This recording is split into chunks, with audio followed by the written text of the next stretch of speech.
हाय बच्चों, आज के इस वीडियो में हम लोग पढ़ने वाले हैं क्लास 11 केमिस्ट्री का chapter number 1 which is some basic concepts of chemistry. यहाँ पे इस चैप्टर का हम लोगों ने फर्स्ट पार्ट कवर कर लिया था। लास्ट वीडियो में हम लोगों ने देखा था लॉज ऑफ केमिकल कॉम्बिनेशन। वैसे तो इसके पहले स्टार्टिंग में और भी टॉपिक्स दे रखे हैं तुम्हारे चैप्टर में, लेकिन वो सारे पूछे नहीं जाते हैं एग्जाम में एज सच। जो मेन टॉपिक हमारा स्टार्ट होता है वो लॉज ऑफ केमिकल कॉम्बिनेशन के साथ स्टार्ट होता है एंड उसके बाद अभी हम पार्ट 2 में ये सारे टॉपिक्स कवर कर रहे होंगे। फिर पार्ट 3 में हम लोग कवर करेंगे terms which are used in volumetric calculations, यानी कि नॉर्मेलिटी, मोलारिटी, मोलालिटी और मोल फ्रैक्शन, और फिर उनके ऊपर बेस्ड न्यूमेरिकल्स भी हम करेंगे। यहाँ पे फिलहाल हम पार्ट 2 में ये सारे टॉपिक्स देखेंगे। तो चलो बिना देरी किए इस वीडियो को स्टार्ट करते हैं। यहाँ पे अभी हम लोग चल रहे हैं unit number 1 some basic concepts of chemistry में। फिर इसके बाद इसी तरह हम सीक्वेंस में चलेंगे, राइट। तो शुरू करते हैं अभी अपने चैप्टर को with our first topic which is Dalton's atomic theory. वैसे तो ये थ्योरेटिकल चीज है बट इसको समझना हमारे लिए जरूरी है बिकॉज आगे के जो हम कॉन्सेप्ट्स पढ़ रहे होंगे वो इसी से रिलेटेड हैं।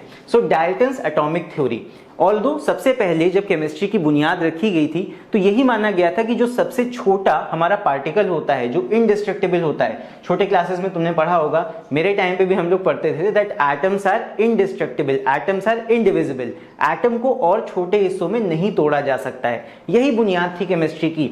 यहाँ पे although the origin of idea that matter is composed of small indivisible particles, यहाँ पे इनडिविजिबल बोला गया है एटम को। Atoms were small indivisible particles and उनको एटोमियो बोलते थे। इसका मीनिंग ही होता था इनडिविजिबल। पुराने टाइम में, बहुत पहले की बात है, dates back to the time of Democritus, a Greek philosopher, 460 to 370 BC। तो ये बहुत पुरानी बात है। तब उस जमाने में ये सोचा जाता था, सोच के देखो केमिस्ट्री कितनी पुरानी है। तब उस टाइम पे ये सोचा जाता था कि मैटर बहुत छोटे छोटे पार्टिकल्स से मिलकर बना है, उनको एटम्स बोला गया, और एटम्स का मतलब एटोमियो वर्ड से बना है, जिसका मतलब ही होता है इनडिविजिबल, जिसको तोड़ा ना जा सके। लेकिन आज के टाइम पे हम सभी को पता है दैट एटम्स को भी हम छोटे पार्ट्स में तोड़ सकते हैं। एटम के अंदर क्या होता है, एक न्यूक्लियस होता है जिसके अंदर प्रोटॉन और न्यूट्रॉन होते हैं, बाहर इलेक्ट्रॉन ऐसे चक्कर लगा रहे होते हैं। आज के टाइम पे हमारी टेक्नोलॉजी इतनी एडवांस है कि हम उस एटम को भी ब्रेक कर सकते हैं into smaller particles. Proton, neutron भी हम अलग अलग कर सकते हैं। तुम लोग को पता होगा एक लैबोरेटरी है सर्न में, वहां पे एक मशीन जिसको बोला जाता है LHC, लार्ज हेड्रन कोलाइडर। उसके अंदर हम एटम्स को बहुत स्पीड ऑफ लाइट के आसपास की स्पीड से ऐसे ट्रेवल कराते हैं और फिर एटम्स को एक दूसरे से टकरा के उनको करते हैं। तभी एक गॉड पार्टिकल अभी रिसेंट में फाइंड किया गया था। आई होप तुम लोगों ने न्यूज देखा होगा, कुछ साल पहले की बात है, गॉड पार्टिकल डिस्कवर किया गया था। इस तरह के काम भी अब किए जा सकते हैं, हम एटम्स को भी तोड़ सकते हैं। तो कहीं ना कहीं ये पुरानी बात है। इन 1808 यानी कि 19th सेंचुरी में 1808 में डाल्टन ने एक पेपर पब्लिश किया था, उसका टाइटल था a new system of chemical philosophy. यहाँ पे इन्होंने कुछ बातें कही थी that matter consist of indivisible atoms, जो पहले कहा जा रहा था वही इन्होंने अपने पेपर में पब्लिश कर दिया था। साथ में इन्होंने ये भी कहा all atoms of a given elements have identical property, एक ही एलिमेंट के जितने भी एटम्स होंगे सब आइडेंटिकल प्रॉपर्टी शो करेंगे, ये तो खैर सही है, इंक्लूडिंग आइडेंटिकल मास, और उनका आइडेंटिकल मास भी होगा। ध्यान रखना उस जमाने में आइसोटोप्स की खोज नहीं की गई थी कि एक ही एलिमेंट के कई आइसोटोप्स भी हो सकते हैं जिनका एटॉमिक नंबर सेम होता है, मास नंबर डिफरेंट होता है। तो उस समय आइसोटोप्स की खोज नहीं हुई थी, तो ये इनमें एक कमी थी। उस समय इन्होंने ये बोला था atoms of different elements have different mass. Even एक ही एलिमेंट का जो एटम होगा, अगर वो एक ही एलिमेंट के डिफरेंट आइसोटोप्स हैं तो उनके भी मासेस अलग अलग हो सकते हैं। तो ये वाला पॉइंट पूरी तरह से अभी सही नहीं है बिकॉज अब आइसोटोप्स के बारे में हमें पता है। फिर इसके बाद compounds are formed when atoms of different elements combined in a fixed ratio.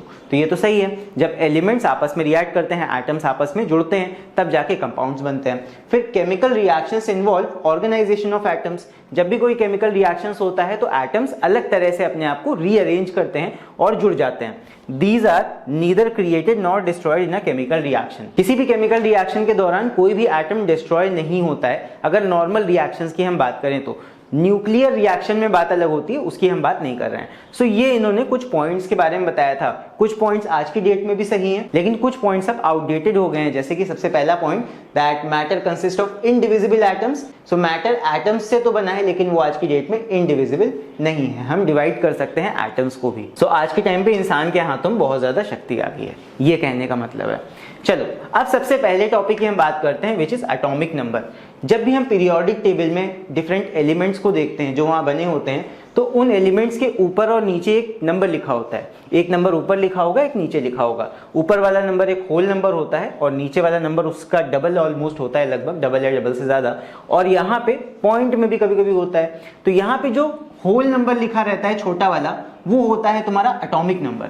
Atomic number तुम्हारा बताता है कि पीरियोडिक टेबल में वो पर्टिकुलर एलिमेंट किस जगह पे लाई करेगा। सीक्वेंस होता है पीरियोडिक टेबल में, पहले फर्स्ट पोजीशन पे फर्स्ट एटॉमिक नंबर वाला आएगा यानी कि हाइड्रोजन, सेकंड पे हीलियम आता है सेकंड एटॉमिक नंबर वाला जो कि यहाँ पे बना भी हुआ है, थर्ड पे क्या आएगा हाइड्रोजन, हीलियम, फिर लिथियम, फिर बेरिलियम, फिर बोरॉन, फिर carbon, nitrogen, oxygen, fluorine, neon. So इसी तरह पीरियोडिक टेबल में एलिमेंट्स अरेंज होते हैं। सो यहाँ पे जो एटॉमिक नंबर दिया होता है, इसका तो मतलब होता है दैट नंबर ऑफ प्रोटॉन्स और the number of electrons present in an atom. फिर हम बात करें अगर मास नंबर की, जो नीचे वाला नंबर दिया होता है, मास नंबर का मतलब होता है the total number of neutrons as well as protons present in an atom. तो ये तो हो गया मास नंबर। लेकिन यहाँ पे एटॉमिक मास जो होता है, मास नंबर से एटॉमिक मास थोड़ा सा अलग होता है। मास नंबर गिनती बताता है कि कितने number of protons and neutrons present है न्यूक्लियस में, लेकिन एटॉमिक मास क्या बताता है कि हमारा मास कितना है उस एटम का। अब एक्चुअली एटम्स जो होते हैं ना, बहुत ज्यादा लाइट वेट होते हैं, बहुत ज्यादा छोटे होते हैं, तो ऑब्वियसली बात है उनका वेट भी बहुत कम होगा। सो एटम्स का मास मेजर करने के लिए हम बहुत ही छोटे स्केल में जाते हैं। जैसे कि फॉर एग्जाम्पल जो हमारा सबसे छोटा मास प्रेजेंट होगा एक एटम के अंदर, वो इतना होगा 1.66056 into 10 to the power -24 gram. ये हमने एक अज्यूम कर लिया है unit which is known as atomic mass unit. इसको किस रेफरेंस में माना गया है? ये माना गया है 1 atomic mass unit is defined as the mass exactly equal to 1/12 of the mass of 1 carbon 12 atom. जो हमारा कार्बन 12 आइसोटोप होता है, C12 आइसोटोप होता है, इसका हम वजन लेंगे मास ऑफ C12 और इसका हम 1/12 कर देंगे, यानी कि 1/12 मास ऑफ कार्बन 12 एटम। ये हमने एक स्टैंडर्ड वैल्यू डिफाइन कर दिया है। ऐसा क्यों किया गया? बिकॉज साइंटिस्ट ने मिलकर ये डिसाइड किया है कि दुनिया भर में जितने भी कंपाउंड्स होते हैं मोस्टली ऑर्गेनिक होते हैं। 90% हमारे केमिकल कंपाउंड्स ऑर्गेनिक हैं, और ऑर्गेनिक कंपाउंड्स का मेन कॉन्स्टिट्यूएंट एटम क्या होता है? कार्बन होता है। Carbon must be present in an organic compound. So यहाँ पे कार्बन को ही स्टैंडर्ड तुम्हारा एटम मान लिया गया, और इसी के रेफरेंस में एक तुम्हारा कार्बन 12 आइसोटोप होता है, इसके रेफरेंस में ही यहाँ पे एक बेस यूनिट डिफाइन कर दिया गया जो कि तुम्हारा होता है AMU। AMU का मतलब होता है atomic mass unit which is the mass of 1/12 the mass of carbon 12 atom. तो ये हमने एक यूनिट डिफाइन कर दिया।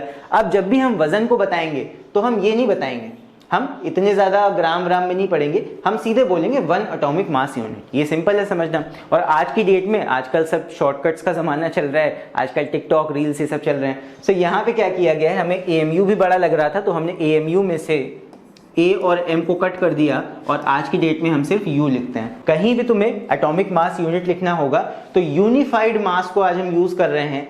MU में से A और M हमने कट कर दिया है, क्या बचा है हमारे पास? Has been replaced by only U। हमें मास लिखना होगा, हम लिखेंगे U का मतलब unified mass.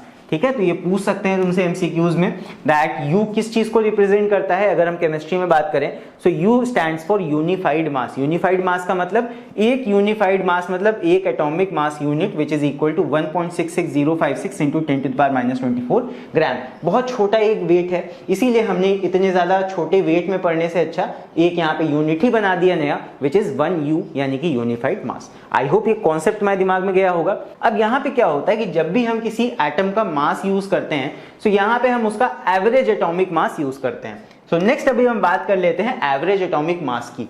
This is very important topic because ये एग्जाम में भी कई बार तुमसे पूछा जा सकता है। सो एवरेज एटॉमिक मास क्या होता है? मार्क्स का कभी तुम लोगों ने एवरेज निकाला है? तुम्हारे मान लो 5 सब्जेक्ट में मार्क्स आए हैं, तुमसे पूछ लिया कि बताओ एवरेज मार्क्स अपने बताओ। तो एवरेज मार्क्स के लिए क्या करते हैं, सारे मार्क्स को जोड़ते हैं, डिवाइड बाय जितने भी सब्जेक्ट होते हैं उसकी गिनती से डिवाइड कर देते हैं। सो वही चीज होती है एटॉमिक मास में भी। होता क्या है कि फॉर एग्जाम्पल, जैसे मान लो एक एग्जाम्पल के लिए समझते हैं। फॉर एग्जाम्पल अगर हम क्लोरीन की बात करें, सो क्लोरीन का तुम लोग यहाँ पे देखते होगे दैट एटॉमिक नंबर तो इसका 17 है। ये क्या है? It is the atomic number. तो ये तो एक होल नंबर है, लेकिन यहां पे ये जो दिया है मास नंबर और दी एटॉमिक मास, ये तुम्हें दिया है 35.5। ये मास नंबर मैंने लिखा, ये एटॉमिक मास ही तुम्हारा है, ये 35.5 है। अब ये 0.5 कैसे आ गया? तो ये होता है तुम्हारा एवरेज एटॉमिक मास। कैसे निकाला जाता है देखो, एक्चुअली क्लोरीन के कुदरत में दो आइसोटोप्स पाए जाते हैं, मतलब नेचर में दो आइसोटोप्स हमें क्लोरीन के मिलते हैं। सो आइसोटोप्स वो एटम्स होते हैं सेम एलिमेंट के जिनका एटॉमिक नंबर तो सेम होगा because same atom same element के ही वो एटम्स हैं, लेकिन उनका मास नंबर अलग अलग होता है। तो यहाँ पे दो क्लोरीन के तुम आइसोटोप्स देख रहे हो जिनका एटॉमिक नंबर तो 17 है लेकिन मास नंबर एक का 35 है और एक का 37 है। और ये कुदरत में किस रेशियो में पाए जाते हैं? इनका रिलेटिव अबंडेंस नेचर में कैसे है? 3:1 का रेशियो है। इनका जो रेशियो है ये 3 रेशियो में पाया जाता है और ये 1 रेशियो में पाया जाता है, यानी कि ये 75% है, यहाँ पे देख सकते हो, एंड ये 25% नेचर में पाया जाता है। मतलब 3:1 का रेशियो तुम मान सकते हो, परसेंटेज में भी मान सकते हो और इनका रेशियो भी लेके चल सकते हो। सो यहाँ पे अगर हमें इनका एवरेज एटॉमिक मास निकालना होगा, क्योंकि हमें इनका रिलेटिव अबंडेंस भी देखना है नेचर में, सो कैसे निकालेंगे? देखो हम कहेंगे यहाँ पे that average atomic mass of chlorine is equal to, हम क्या करेंगे, एक यहाँ पे एटॉमिक मास लेंगे, उसको उसके रिलेटिव अबंडेंस के साथ मल्टीप्लाई करेंगे। सो एटॉमिक मास लिया 35, ये 35 एटॉमिक मास लिया, इसको मल्टीप्लाई कर दिया इसके रिलेटिव अबंडेंस के साथ, यानी कि 35 इंटू 75 किया, 35 इंटू 75% यानी कि 75/100, प्लस उसके बाद सेकेंड आइसोटोप का एटॉमिक मास लिया जो कि है 37, इसको मल्टीप्लाई कर दिया इसके रिलेटिव अबंडेंस के साथ कि ये कितना मिलता है नेचर में। सो यहाँ पे देख लो क्या है, यहाँ पे हो गया 37 इंटू 25/100, 37 इंटू 25%। फिर उसके बाद इसी को सॉल्व कर दिया, ये आ जाएगा इतना, और इसको सॉल्व करके फाइनली हमारा आ जाता है 35.5, और 35.5 क्या? यू का मतलब यूनिफाइड मास या फिर एटॉमिक मास यूनिट। सो इसका 35.5 एटॉमिक मास आता है, इसीलिए पीरियोडिक टेबल में तुम लोग देखते हो यहाँ पे इसका एटॉमिक मास पॉइंट में आता है, ना कि एक होल नंबर में आता है। आना क्या चाहिए? 17 2 34 होता है, 34 आना चाहिए, लेकिन आता कितना है? 35.5। ऐसा क्यों? बिकॉज नेचर में ये और इसके आइसोटोप्स दोनों प्रेजेंट होते हैं। सिर्फ यहाँ पे 35 एटॉमिक मास वाला क्लोरीन नहीं प्रेजेंट है, नेचर में इसका एक और आइसोटोप, इसका एक और जुड़वा भाई प्रेजेंट है which has same atomic mass but different at mass number, जो कि है 37। इसीलिए इसका 35.5 मास नंबर या फिर एटॉमिक मास आता है, राइट? चलो आगे बढ़ते हैं। सो नेक्स्ट अभी एक क्वेश्चन करते हैं इसी के ऊपर बेस्ड, बिकॉज इसके ऊपर आधारित क्वेश्चंस एग्जाम में पूछे जाते हैं कभी कभी। सो यहाँ पे मान लो क्वेश्चन है, ऑक्सीजन हैज 3 आइसोटोप्स। ऑक्सीजन के नेचर में 3 तरह के आइसोटोप्स होते हैं। एक तुम्हारा है जिसका एटॉमिक मास 16 है, एक है जिसका एटॉमिक मास 17 है और एक है जिसका मास 18 है। ये तीनों आइसोटोप्स हैं, these are the isotopes of oxygen. If their relative abundances, in ये नेचर में किस रेशियो में पाए जाते हैं, इनके रिलेटिव अबंडेंस दिए हैं। तो नॉर्मल 16 मास नंबर वाला तो 99.759 सबसे ज्यादा, यही रिलेटिव अबंडेंस इस वाले का है, सबसे ज्यादा ये पाया जाता है। फिर उसके बाद 17 मास नंबर वाला ऑक्सीजन 0.037 टाइम्स, मतलब इतने पाया जाता है, एंड 0.204% या 0.024 ये तुम्हारा रिलेटिव अबंडेंस है तीसरे वाले ऑक्सीजन का। सो यहाँ पे 3 ऑक्सीजन के आइसोटोप्स हैं और तीनों का रिलेटिव अबंडेंस हमें पता है। सो यहाँ पे हमें क्या कैलकुलेट करना है? We have to calculate the relative atomic mass of oxygen. तो क्या हो जाएगा देखो, और यहाँ पे एवरेज होगा, रिलेटिव मतलब एवरेज पूछा गया है। सो यहाँ पे हो जाएगा average atomic mass of oxygen. तो यहाँ पे ऑक्सीजन का रिलेटिव एटॉमिक मास क्या हो जाएगा? देखो हम क्या करेंगे, एक एक मास नंबर लेंगे। सबसे पहले ऑक्सीजन का मास नंबर है 16, इसको मल्टीप्लाई करेंगे इसके रिलेटिव अबंडेंस से। अब यहाँ हमें परसेंटेज दे रखा है एक तरह से, एंड देयर रिलेटिव अबंडेंसेस आर, तो यहाँ पे हो जाएगा 99.759 डिवाइड बाय 100। ये हो गया तुम्हारा पहला परसेंटेज मैंने ले लिया। फिर उसके बाद प्लस सेकेंड मास नंबर लेंगे, सेकेंड ऑक्सीजन का यहाँ मास नंबर हो जाएगा 17, और इसका रिलेटिव अबंडेंस कुदरत में कितने परसेंट पाया जाता है? That is 0.037। तो इसको मल्टीप्लाई करेंगे इसके रिलेटिव अबंडेंस के साथ अपॉन 100, परसेंटेज में मान लेते हैं सारे दिए हुए हैं। एंड इसके बाद लास्ट में है 0.204, एंड ये मास नंबर कौन सा वाला है? 18 वाला। सो इसका मास हम ऐड करेंगे प्लस 18 और इसको मल्टीप्लाई कर देंगे इसके रिलेटिव अबंडेंस से जो कि है 0.204 और डिवाइड बाय 100। इसको हम चाहे तो कैलकुलेटर की हेल्प से सॉल्व कर सकते हैं या इसको तुम सॉल्व कर लेना अपने आप से। तो इसका आंसर कितना आ जाएगा? ये आ जाएगा तुम्हारा 16.004। इसीलिए, और यहाँ पे यू भी लगा देंगे हम, इसीलिए हम कह सकते हैं दैट ऑक्सीजन का जो मास नंबर होगा वो एग्जैक्टली 16 नहीं होता। हम कहते हैं कि ऑक्सीजन का मास नंबर 16 है बट एक्चुअली इट इज 16.004। ऐसा क्यों है?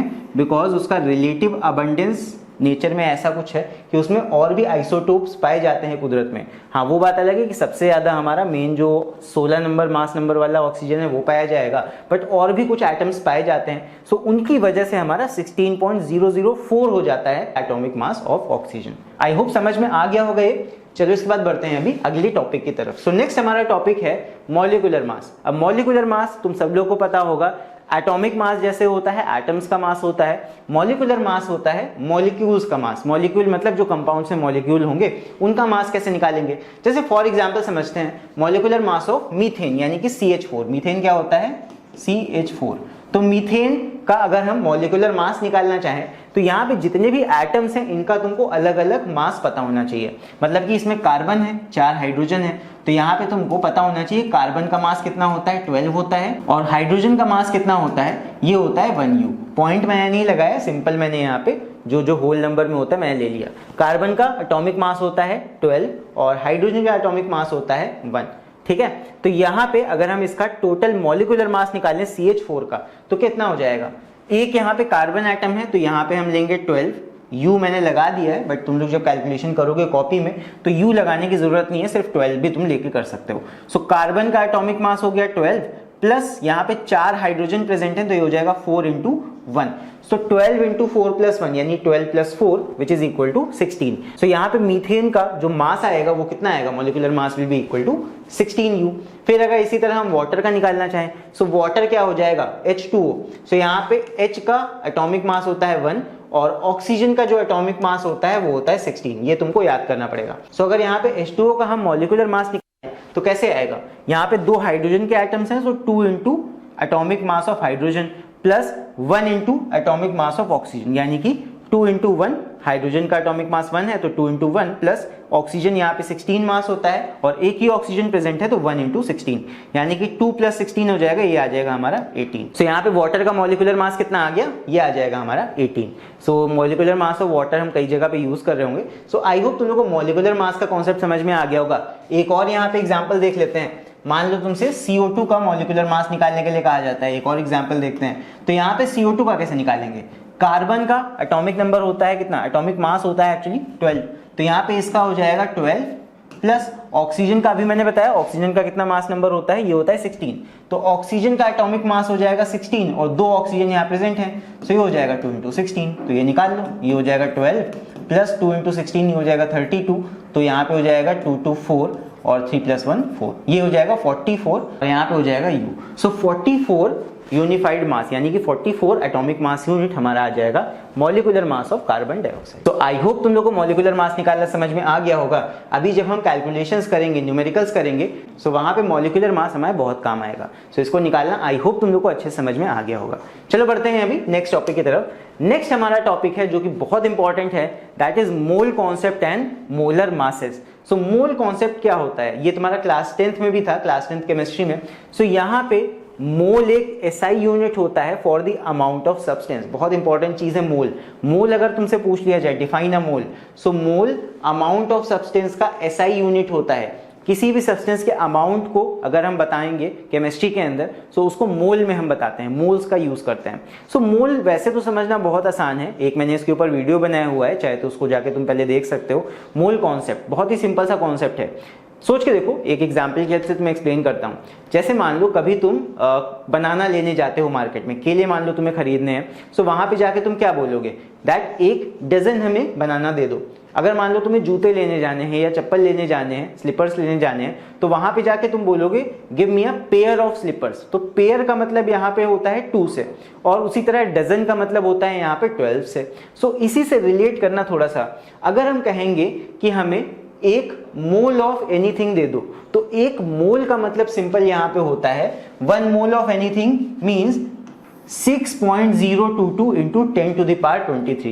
Now this number is a very big number, it is a very huge number and chemistry में ये defined है that किसी भी substance का अगर 1 मोल हम ले रहे हैं, 1 मोल अमाउंट हम किसी भी substance का ले रहे हैं, so that contains exactly 6.022 into 10 to the power 23 elementary entities. मतलब अगर हम एटम्स की बात कर रहे हैं तो इतने नंबर ऑफ एटम समाये हो गए एक मोल के अंदर। अगर हम मॉलिक्यूल की बात कर रहे हैं तो एक मोल ऑफ मॉलिक्यूल्स का मतलब इतने नंबर ऑफ मॉलिक्यूल्स। तो मोल का मतलब सिंपल यही नंबर है। अगर तुमसे कहा जाए कि मोल क्या है, so mole simply means 6.022 into 10 to the power 23 number of क्या, या तो एटम्स, या तो आयंस, या तो मॉलिक्यूल्स।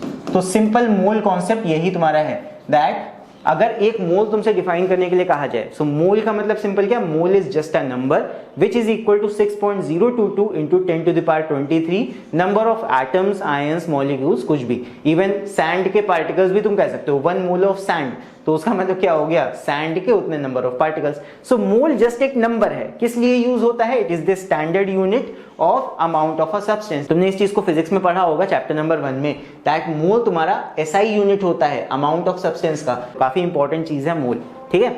अभी हम इसके ऊपर बेस्ड न्यूमेरिकल भी करेंगे। अब यहाँ पे एक और चीज जान लो, जो मैंने ये नंबर तुमको बताया ना 6.022 इंटू 10 टू द पावर 23, ये बहुत ही ज्यादा इंपॉर्टेंट एक नंबर है। एंड इस नंबर का वैल्यू एक साइंटिस्ट के नाम के ऊपर असाइन कर दिया गया है उनके रिस्पेक्ट में, जो कि है एवोगाड्रो। तो इस नंबर को बोला जाता है एवोगाड्रो कांस्टेंट और एवोगाड्रो नंबर। इसको डिनोट किया जाता है Na वेरिएबल से। तो यानी कि ये बहुत इंपॉर्टेंट नंबर है।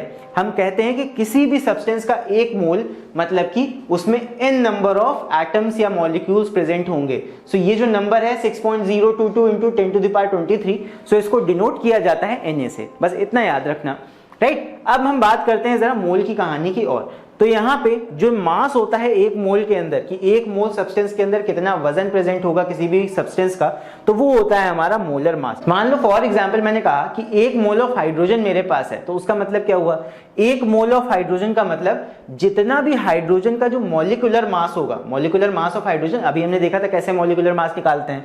तो हाइड्रोजन के 2 एटम्स यहाँ पे हैं, सो 2 इंटू एक हाइड्रोजन एटम का मास कितना होता है, atomic mass, it is equal to almost approximately 1 होता है। सो 2 इंटू 1 यानी कि ये कितना हो जाएगा, it will be equal to 2 gram. तो यहाँ पे एक मोल ऑफ हाइड्रोजन गैस का मास कितना हो गया, 2 ग्राम हो गया, सिंपल। इसी तरह अगर मैं कहूं एक मोल ऑफ H2O, तो एक मोल ऑफ वाटर मॉलिक्यूल का यहाँ पे क्या मतलब है, दैट एक मोल ऑफ वाटर यहाँ पे कितना भारी होगा, ये हो जाएगा तुम्हारा 2 इंटू उसका मॉलिक्यूलर मास निकाल लो बस।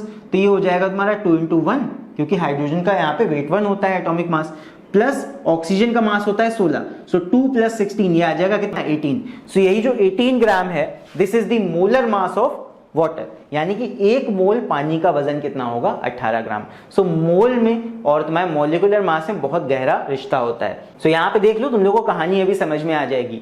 एक मोल की जो कीमत होती है बहुत ज्यादा इंपॉर्टेंट होती है। ये एक डायलॉग है फिल्म का, यहाँ पे समझने के लिए मैंने बना दिया है, दैट किसी भी सब्सटेंस के अगर हम एक मोल की बात कर रहे हैं तो उस एक मोल से हम बहुत सारी चीजें अपने दिमाग में समझ सकते हैं। यहाँ पे एक मोल का मतलब अगर हम गिनती की बात करें तो एक मोल ऑफ सब्सटेंस में इतने नंबर ऑफ पार्टिकल्स होते हैं। गिनती में अगर कहें तो इतने नंबर ऑफ पार्टिकल्स प्रेजेंट होंगे एक मोल ऑफ एनी सब्सटेंस के अंदर। फिर अगर हम वजन की बात करें तो किसी भी सब्सटेंस के एक मोल का वजन कितना होता है, that is equal to the relative molecular mass of that substance, simple. और एक मोल का वॉल्यूम कितना होगा, एक मोल का वॉल्यूम होता है 22.4 लीटर। अगर ये गैसियस स्टेट में होगा तब की हम बात कर रहे हैं, प्रेजेंट एट एसटीपी। तो यानी कि एक मोल का वॉल्यूम कितना हो गया, 22.4 लीटर अगर गैस हमारी है तो। और एक मोल का नंबर कितना हो गया, नंबर ऑफ एटम्स या मॉलिक्यूल्स, वो हो जाते हैं इतने, Na नंबर के बराबर 6.022 इंटू 10 टू द पावर 23। और एक मोल का वजन हमारा हो जाएगा equal to the relative molecular mass या फिर molecular mass of any substance. तो ये हो जाता है हमारा मोल की कहानी। एक मोल से हम ये तीनों चीजें निकाल सकते हैं। एक मोल का यहाँ पे मतलब क्या है, वही ये स्लाइड यहाँ पे एक्सप्लेन कर रहा है, राइट। चलो अभी इसी के ऊपर बेस्ड क्वेश्चन चलो करते हैं। सो यहाँ पे जो मैंने तुम लोग को नंबर बताया था, Avogadro number 6.022 into 10 to the power 23, ये बहुत ही इंपॉर्टेंट नंबर है। और ये कितना बड़ा नंबर है तो ये तुम लोग को समझने के लिए चलो इस न्यूमेरिकल को भी करते हैं। सो यहाँ पे इसको रीड करो क्वेश्चन को, how many years would it take to spend Avogadro number of rupees. मान लो तुम्हें किसी ने एवोगाड्रो नंबर ऑफ रुपीज दे दिए और तुम यहाँ पे 10 लाख रुपए पर सेकेंड खर्चा कर रहे हो। तुम इमेजिन करके देखो, पर सेकंड तुम 10 लाख रुपए उड़ा रहे हो, तो इतने रुपए तो तुम कभी उड़ा भी नहीं सकते हो। बहुत पता नहीं क्या क्या तुम्हें खरीदना पड़ेगा, पूरी दुनिया खरीद लोगे तुम इस हिसाब से।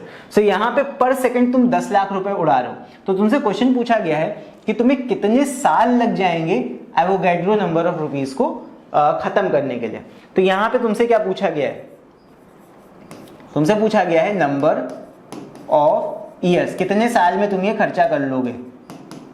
तो कैसे निकालेंगे, देखो एवोगैड्रो नंबर ऑफ रुपीज कितने हो गए, जो तुम्हारे पास रुपीज तुम्हें दिए गए हैं, रुपीज इज इक्वल टू तुम्हारे पास है 6.022 इंटू 10 टू द पावर 23। इतने रुपये तुम्हारे पास हैं, तुम्हें खर्चा कितना करना है 10 लाख रुपये पर सेकेंड तुमको इतने रुपीस खर्चा करने हैं। सो रेट तुम्हारा जो है, rate of expense is it equal to 10 lakh. 10 lakh का मतलब इतना, 5 जीरो आगे और लगा दो, 10 लाख रुपये पर सेकेंड ये है। तो यहां पे अगर हम टोटल अमाउंट को उसके रेट से डिवाइड कर दें तो हमें पता लग जाएगा टाइम, कितने टाइम में हम खर्चा करेंगे। सो यहां पे time taken will be equal to, अगर हमें टाइम निकालना है कि कितना टाइम लगेगा इसको पूरा खत्म करने में, सो ये रुपए ले लो 6.022 इंटू 10 टू द पावर 23 और इसको डिवाइड कर दो रेट ऑफ एक्सपेंस से, यानी इससे। ये कितना है 1 2 3 4 5 6, यानी कि 10 टू द पावर 6 ये हमारा आ गया डिवाइड में। तो यहाँ पे जो आंसर आएगा ये तुम्हारा रुपये में है, ये तुम्हारा रुपये में, रुपये कट जाएगा, सेकंड अपॉन में नीचे आएगा तो वो ऊपर चला जाएगा, यहाँ सेकंड्स में आंसर आएगा। तो निकाल लो इसको, 10 टू द पावर 6 यहाँ पे माइनस हो जाएगा, ऊपर आके कितना आ जाएगा, ये आ जाएगा 6.022 इंटू 10 टू द पावर, यहाँ पे 23 में 6 माइनस कर दो जो कि आ जाएगा तुम्हारा 17। तो इतने सेकंड लग जाएंगे हमें खर्चा करने में। लेकिन हमसे क्वेश्चन में पूछा गया था ईयर्स में बताओ, तो यहाँ हमें यूनिट कन्वर्ट कर देना है। सोच के देखो एक साल में कैसे कन्वर्ट करोगे, तो सेकंड को ईयर में करने के लिए, सेकंड से ईयर में जाने के लिए हमें कितने कितने से डिवाइड करना पड़ेगा। देखो एक साल में होते हैं 365 दिन, तो पहली बात तो डिवाइड करना पड़ेगा 365 से, 365 से डिवाइड किया, फिर उसके बाद एक साल में दिन हो गए 365, एक दिन में घंटे कितने होते हैं 24 घंटे होते हैं, फिर उसके बाद 24 घंटे में हर घंटे में कितने मिनट होंगे 60 मिनट होंगे, हर मिनट में सेकंड कितने होंगे 60 सेकंड होंगे। तो यहाँ पे हम इसको सेकंड से ईयर में कन्वर्ट करने के लिए इतने नंबर से डिवाइड कर देते हैं। तो यहाँ पे इसको हम डिवाइड कर देंगे इन सब से, तो यहाँ पे हो जाएगा 365 मल्टीप्लाई बाय, ये हो जाएगा डेज में कन्वर्ट, फिर उसके बाद में इंटू 24, ये सारा डिवाइड में जा रहा है ध्यान रखना, इंटू 60। तो एक एक करके इनसे डिवाइड कर देंगे। यहाँ मैं कैलकुलेटर का यूज कर लेता हूँ, जल्दी से आ जाएगा। तो ये आ जाएगा हमारा 6.022 into 10 to the power 17 divide by 365 into 24 into 60। तो ये आ जाएगा हमारा 1.909 into 10 to the power 10 years. तो ये कितने साल हो गए सोच लो, इसमें कितनी पुश्तें निकल जाएंगी तुम्हारी। तो यहाँ पे हमारा जो एवोगैड्रो नंबर होता है, ये क्वेश्चन यही समझा रहा है कि एवोगैड्रो नंबर इतना ज्यादा ह्यूज है, एक मोल सब्सटेंस के अंदर इतने ज्यादा नंबर ऑफ एटम्स या मॉलिक्यूल्स प्रेजेंट होते हैं कि हम सोच भी नहीं सकते। अगर तुमको कोई इतना रुपए दे दे और तुम पर सेकंड इतने रुपए भी खर्चा करोगे तब भी इतने साल लग जाएंगे। ये कितने साल हो गए 10 टू द पावर 10 यानी करोड़ों से भी ऊपर साल हो गए, उतने साल लग जाएंगे तुम्हें पूरा अमाउंट खर्च करने में। सो आई होप इस क्वेश्चन को देख के तुम लोगों को कहीं ना कहीं मोल का नंबर कितना बड़ा होता है वो समझ में आ गया होगा कि अगर एक मोल का अमाउंट ऑफ रुपीज तुम्हें कोई दे दे तो अगर तुम इतने ज्यादा रेट से भी उसे खर्चा करोगे कि 10 लाख रुपए तुम एक सेकंड में उड़ा रहे हो, ऑल्दो कभी ऐसा तुम कर नहीं पाओगे, बट फिर भी हाइपोथेटिकली अगर ऐसा करते भी हो तब भी तुम्हें इतने साल लग जाएंगे, यानी कि कितनी पुश्तें तुम्हारी लग जाएंगी, तब जाके तुम अपना पूरा अमाउंट खर्च कर पाओगे। तो ये चीज तुम्हें यही समझाता है कि जो एवोगैड्रो नंबर है वो कितना ज्यादा बड़ा है। एक मोल ऑफ सब्सटेंस में इतने ज्यादा नंबर ऑफ एटम्स प्रेजेंट होते हैं, तो जरा तुम दिमाग में इमेजिन करके देखो कितना साइज होता होगा, कितना सुई की नोक से भी 1 करोड़ या 1 अरब गुना छोटा साइज होता होगा एक एटम का। तो कितना छोटा एटम होता है वो तुम्हें ये नंबर रियलाइज कराता है, एवोगैड्रो नंबर, जो कि इतना होता है। ये एक बहुत बड़ा नंबर है। यहाँ सिर्फ 10 टू द पावर 23 छोटी वैल्यू नहीं है, 10 की पावर 23 मतलब बहुत बड़ा ये एक तरह से साइज है, बहुत ज्यादा नंबर हो जाता है, राइट। सो आई होप इसका थोड़ा सा आइडिया तुम लोग को मिला होगा इस क्वेश्चन को करके। सो अब आई थिंक एक मोल की कीमत तुम लोग थोड़ा बहुत जान गए होंगे। एक मोल की कीमत बहुत ज्यादा होती है। एक मोल हमें ये बताता है कि किसी भी एटम या फिर मॉलिक्यूल में कितने नंबर ऑफ एटम्स और मॉलिक्यूल्स प्रेजेंट है किसी मतलब सब्सटेंस के अंदर एक मोल में, और एक मोल का वॉल्यूम कितना होता है ये आई थिंक एनसीईआरटी में ये तुम्हारा अलग से नहीं है, बट वॉल्यूम भी समझ लो कि एक मोल सब्सटेंस का जो वॉल्यूम होगा, मोलर वॉल्यूम होगा, यानी कि अगर वो गैसियस सब्सटेंस है तो एक मोल ऑफ गैस का वॉल्यूम होता है 22.4 लीटर्स। और अगर हम एक मोल के वजन की बात करें, ये एनसीईआरटी में है, ये भी है, ये भी है, तो यहाँ पे एक मोल का जो वजन होता है that is equal to the relative molecular mass या फिर molecular mass of that substance. जितना भी सब्सटेंस का मॉलिक्यूलर मास होगा, एक मोल ऑफ दैट सब्सटेंस में उतना वजन होगा। यानी कि एक मोल ऑफ पानी 18 ग्राम का हो गया, एक मोल ऑफ हाइड्रोजन गैस 2 ग्राम का हो गया, एक मोल ऑफ ऑक्सीजन गैस 32 ग्राम का हो गया। एक ऑक्सीजन का वजन होता है 16, O2 यहाँ पे 2 ऑक्सीजन हो जाएंगे यानी कि 16 टू द 32 ग्राम। तो एक मोल ऑफ ऑक्सीजन मतलब 32 ग्राम वेट हो गया। तो मतलब यही है कि जितने भी मोल तुम लोगे उसका मॉलिक्यूलर मास निकाल लो, उतने ग्राम ऑफ वो सब्सटेंस एक मोल के बराबर होता है। तो ये चीज है। अब यहाँ पे एक मोल पानी में कितने से यहाँ पे पार्टिकल्स होंगे, वही 6.022 into 10 to the power 22 number of molecules, क्योंकि पानी तुम्हारे मॉलिक्यूल्स कंसिस्ट करेगा H2O वाले। तो यहाँ पे यही चीज है। तो एक मोल हमें ये सारी बातें बताता है। सो आई होप मोल कॉन्सेप्ट हमारे दिमाग में भी बैठ गया होगा कि मोल कॉन्सेप्ट क्या होता है। चलो अभी बढ़ते हैं इसके आगे एंड यहाँ पे अभी हम लोग कुछ न्यूमेरिकल्स करेंगे। सो न्यूमेरिकल्स को करने से पहले यहाँ पे एक बहुत ही इंपॉर्टेंट फॉर्मूला जान लो दैट किसी भी क्वेश्चन में अगर तुम्हें नंबर ऑफ मोल्स निकालने के लिए पूछेगा ना, तो ये फॉर्मूला हम यूज करेंगे। Number of moles is equal to given weight upon molecular weight. किसी भी चीज का अगर वेट तुम्हें गिवन है वो रख दो, उसका मॉलिक्यूलर वेट अपॉन में रख दो, तो इस फॉर्मूला से सिंपल हम नंबर ऑफ मोल्स निकाल लेते हैं। सो नंबर ऑफ मोल्स निकालने के लिए कहा जाएगा तो इस फॉर्मूला का यूज किया जाएगा। चलो अभी इस पे बेसिक न्यूमेरिकल करते हैं। ये एनसीईआरटी क्वेश्चन है, इसको सॉल्व करते हैं। यहाँ पे है calculate the number of moles and number of molecules in 4.4 gram of CO2। सो पहले हमें क्या कैलकुलेट करना है, नंबर ऑफ मोल्स। तो नंबर ऑफ मोल्स के लिए मैंने जस्ट अभी तुम्हें फॉर्मूला बताया है, given weight upon molecular wait. चलो निकालते हैं। तो यहाँ पे जो सबसे पहली चीज हमसे कही गई है, नंबर ऑफ मोल्स। किस चीज के number of moles? Number of moles of 4.4 gram of CO2। तो number of moles is equal to क्या होगा, given weight upon molecular weight. तो गिवन वेट हमें कितना दे रखा है क्वेश्चन में, इसका 4.4 ग्राम CO2 का प्रेजेंट है हमारे पास में, ये है। और मॉलिक्यूलर वेट कितना होता है CO2 का, ये हम निकाल सकते हैं। भाई कार्बन का यहाँ पे मास नंबर कितना होता है, atomic mass of carbon is equal to 12, oxygen का होता है 16, ये हमको याद कर लेना है। तो यहाँ पे अगर CO2 का मॉलिक्यूलर मास निकालेंगे कितना आएगा, मॉलिक्यूलर वेट इसका हो जाएगा, कार्बन का होता है 12 प्लस एक ही कार्बन है और यहाँ पे ऑक्सीजन है 2, तो ये हो जाएगा 2 इंटू 16। तो यहाँ पे 2 इंटू 16 कर देंगे, तो बस इसको सॉल्व कर लूँ। ये कितना हो जाएगा 4.4 डिवाइड बाय 12 प्लस 2 इंटू 16 हो जाएगा 32, जो कि हो जाएगा 4.4 डिवाइड बाय 12 प्लस 32, ये आ जाएगा 44। तो यहाँ पे पॉइंट हटेगा, नीचे 0 लगेगा, 44 से 44 कट जाएगा, ये आ जाएगा 1/10 यानी कि 0.1। तो ये आ जाएगा 0.1 मोल्स। यहाँ पे लिख देता हूँ मैं, दिस इज 0.1 मोल्स। और किस चीज के मोल्स हैं ये है तुम्हारे CO2 के नंबर ऑफ मोल्स। तो 4.4 ग्राम ऑफ CO2 का मतलब कितना हो गया, ये हो गया तुम्हारा 0.1 मोल्स। पूरा पूरा एक मोल भी नहीं है, 0.1 मोल्स ऑफ CO2 यहाँ पे इतने ग्राम में बन रहे हैं। ठीक है, फिर यहाँ पे हमसे पूछा गया है कि बताओ नंबर ऑफ मॉलिक्यूल्स कितने होंगे इतने ग्राम ऑफ CO2 में। तो नंबर ऑफ मॉलिक्यूल्स के लिए यहाँ पे हम यूनिटरी मेथड का यूज करेंगे। कैसे, देखना, ध्यान देना। फर्स्ट पार्ट तो हमने निकाल लिया, सेकेंड पार्ट हमें क्या निकालना है, number of molecules in 4.4 gram of CO2। हमें पता है, अभी मैंने तुमको एक मोल की कीमत बताई थी, एक मोल की कीमत तुम क्या जानो स्टूडेंट बाबू। तो यहाँ पे एक मोल में कितने नंबर ऑफ मॉलिक्यूल्स होंगे, तो एक मोल्स ऑफ CO2 क्या है, एक तरह का कंपाउंड है, तो इसमें मॉलिक्यूल्स होंगे। तो एक mole of CO2 will contain कितने, 6.022 into 10 to the power 23 molecules. एक मोल में इतने मॉलिक्यूल्स होंगे, ये हमारा एक मोल की कीमत हमें बताती है, एक मोल में इतने नंबर ऑफ मॉलिक्यूल्स प्रेजेंट होंगे। तो यहाँ पे एक मोल में अगर इतने मॉलिक्यूल्स प्रेजेंट हैं तो हमारे पास में कितने हैं, 0.1 मोल्स।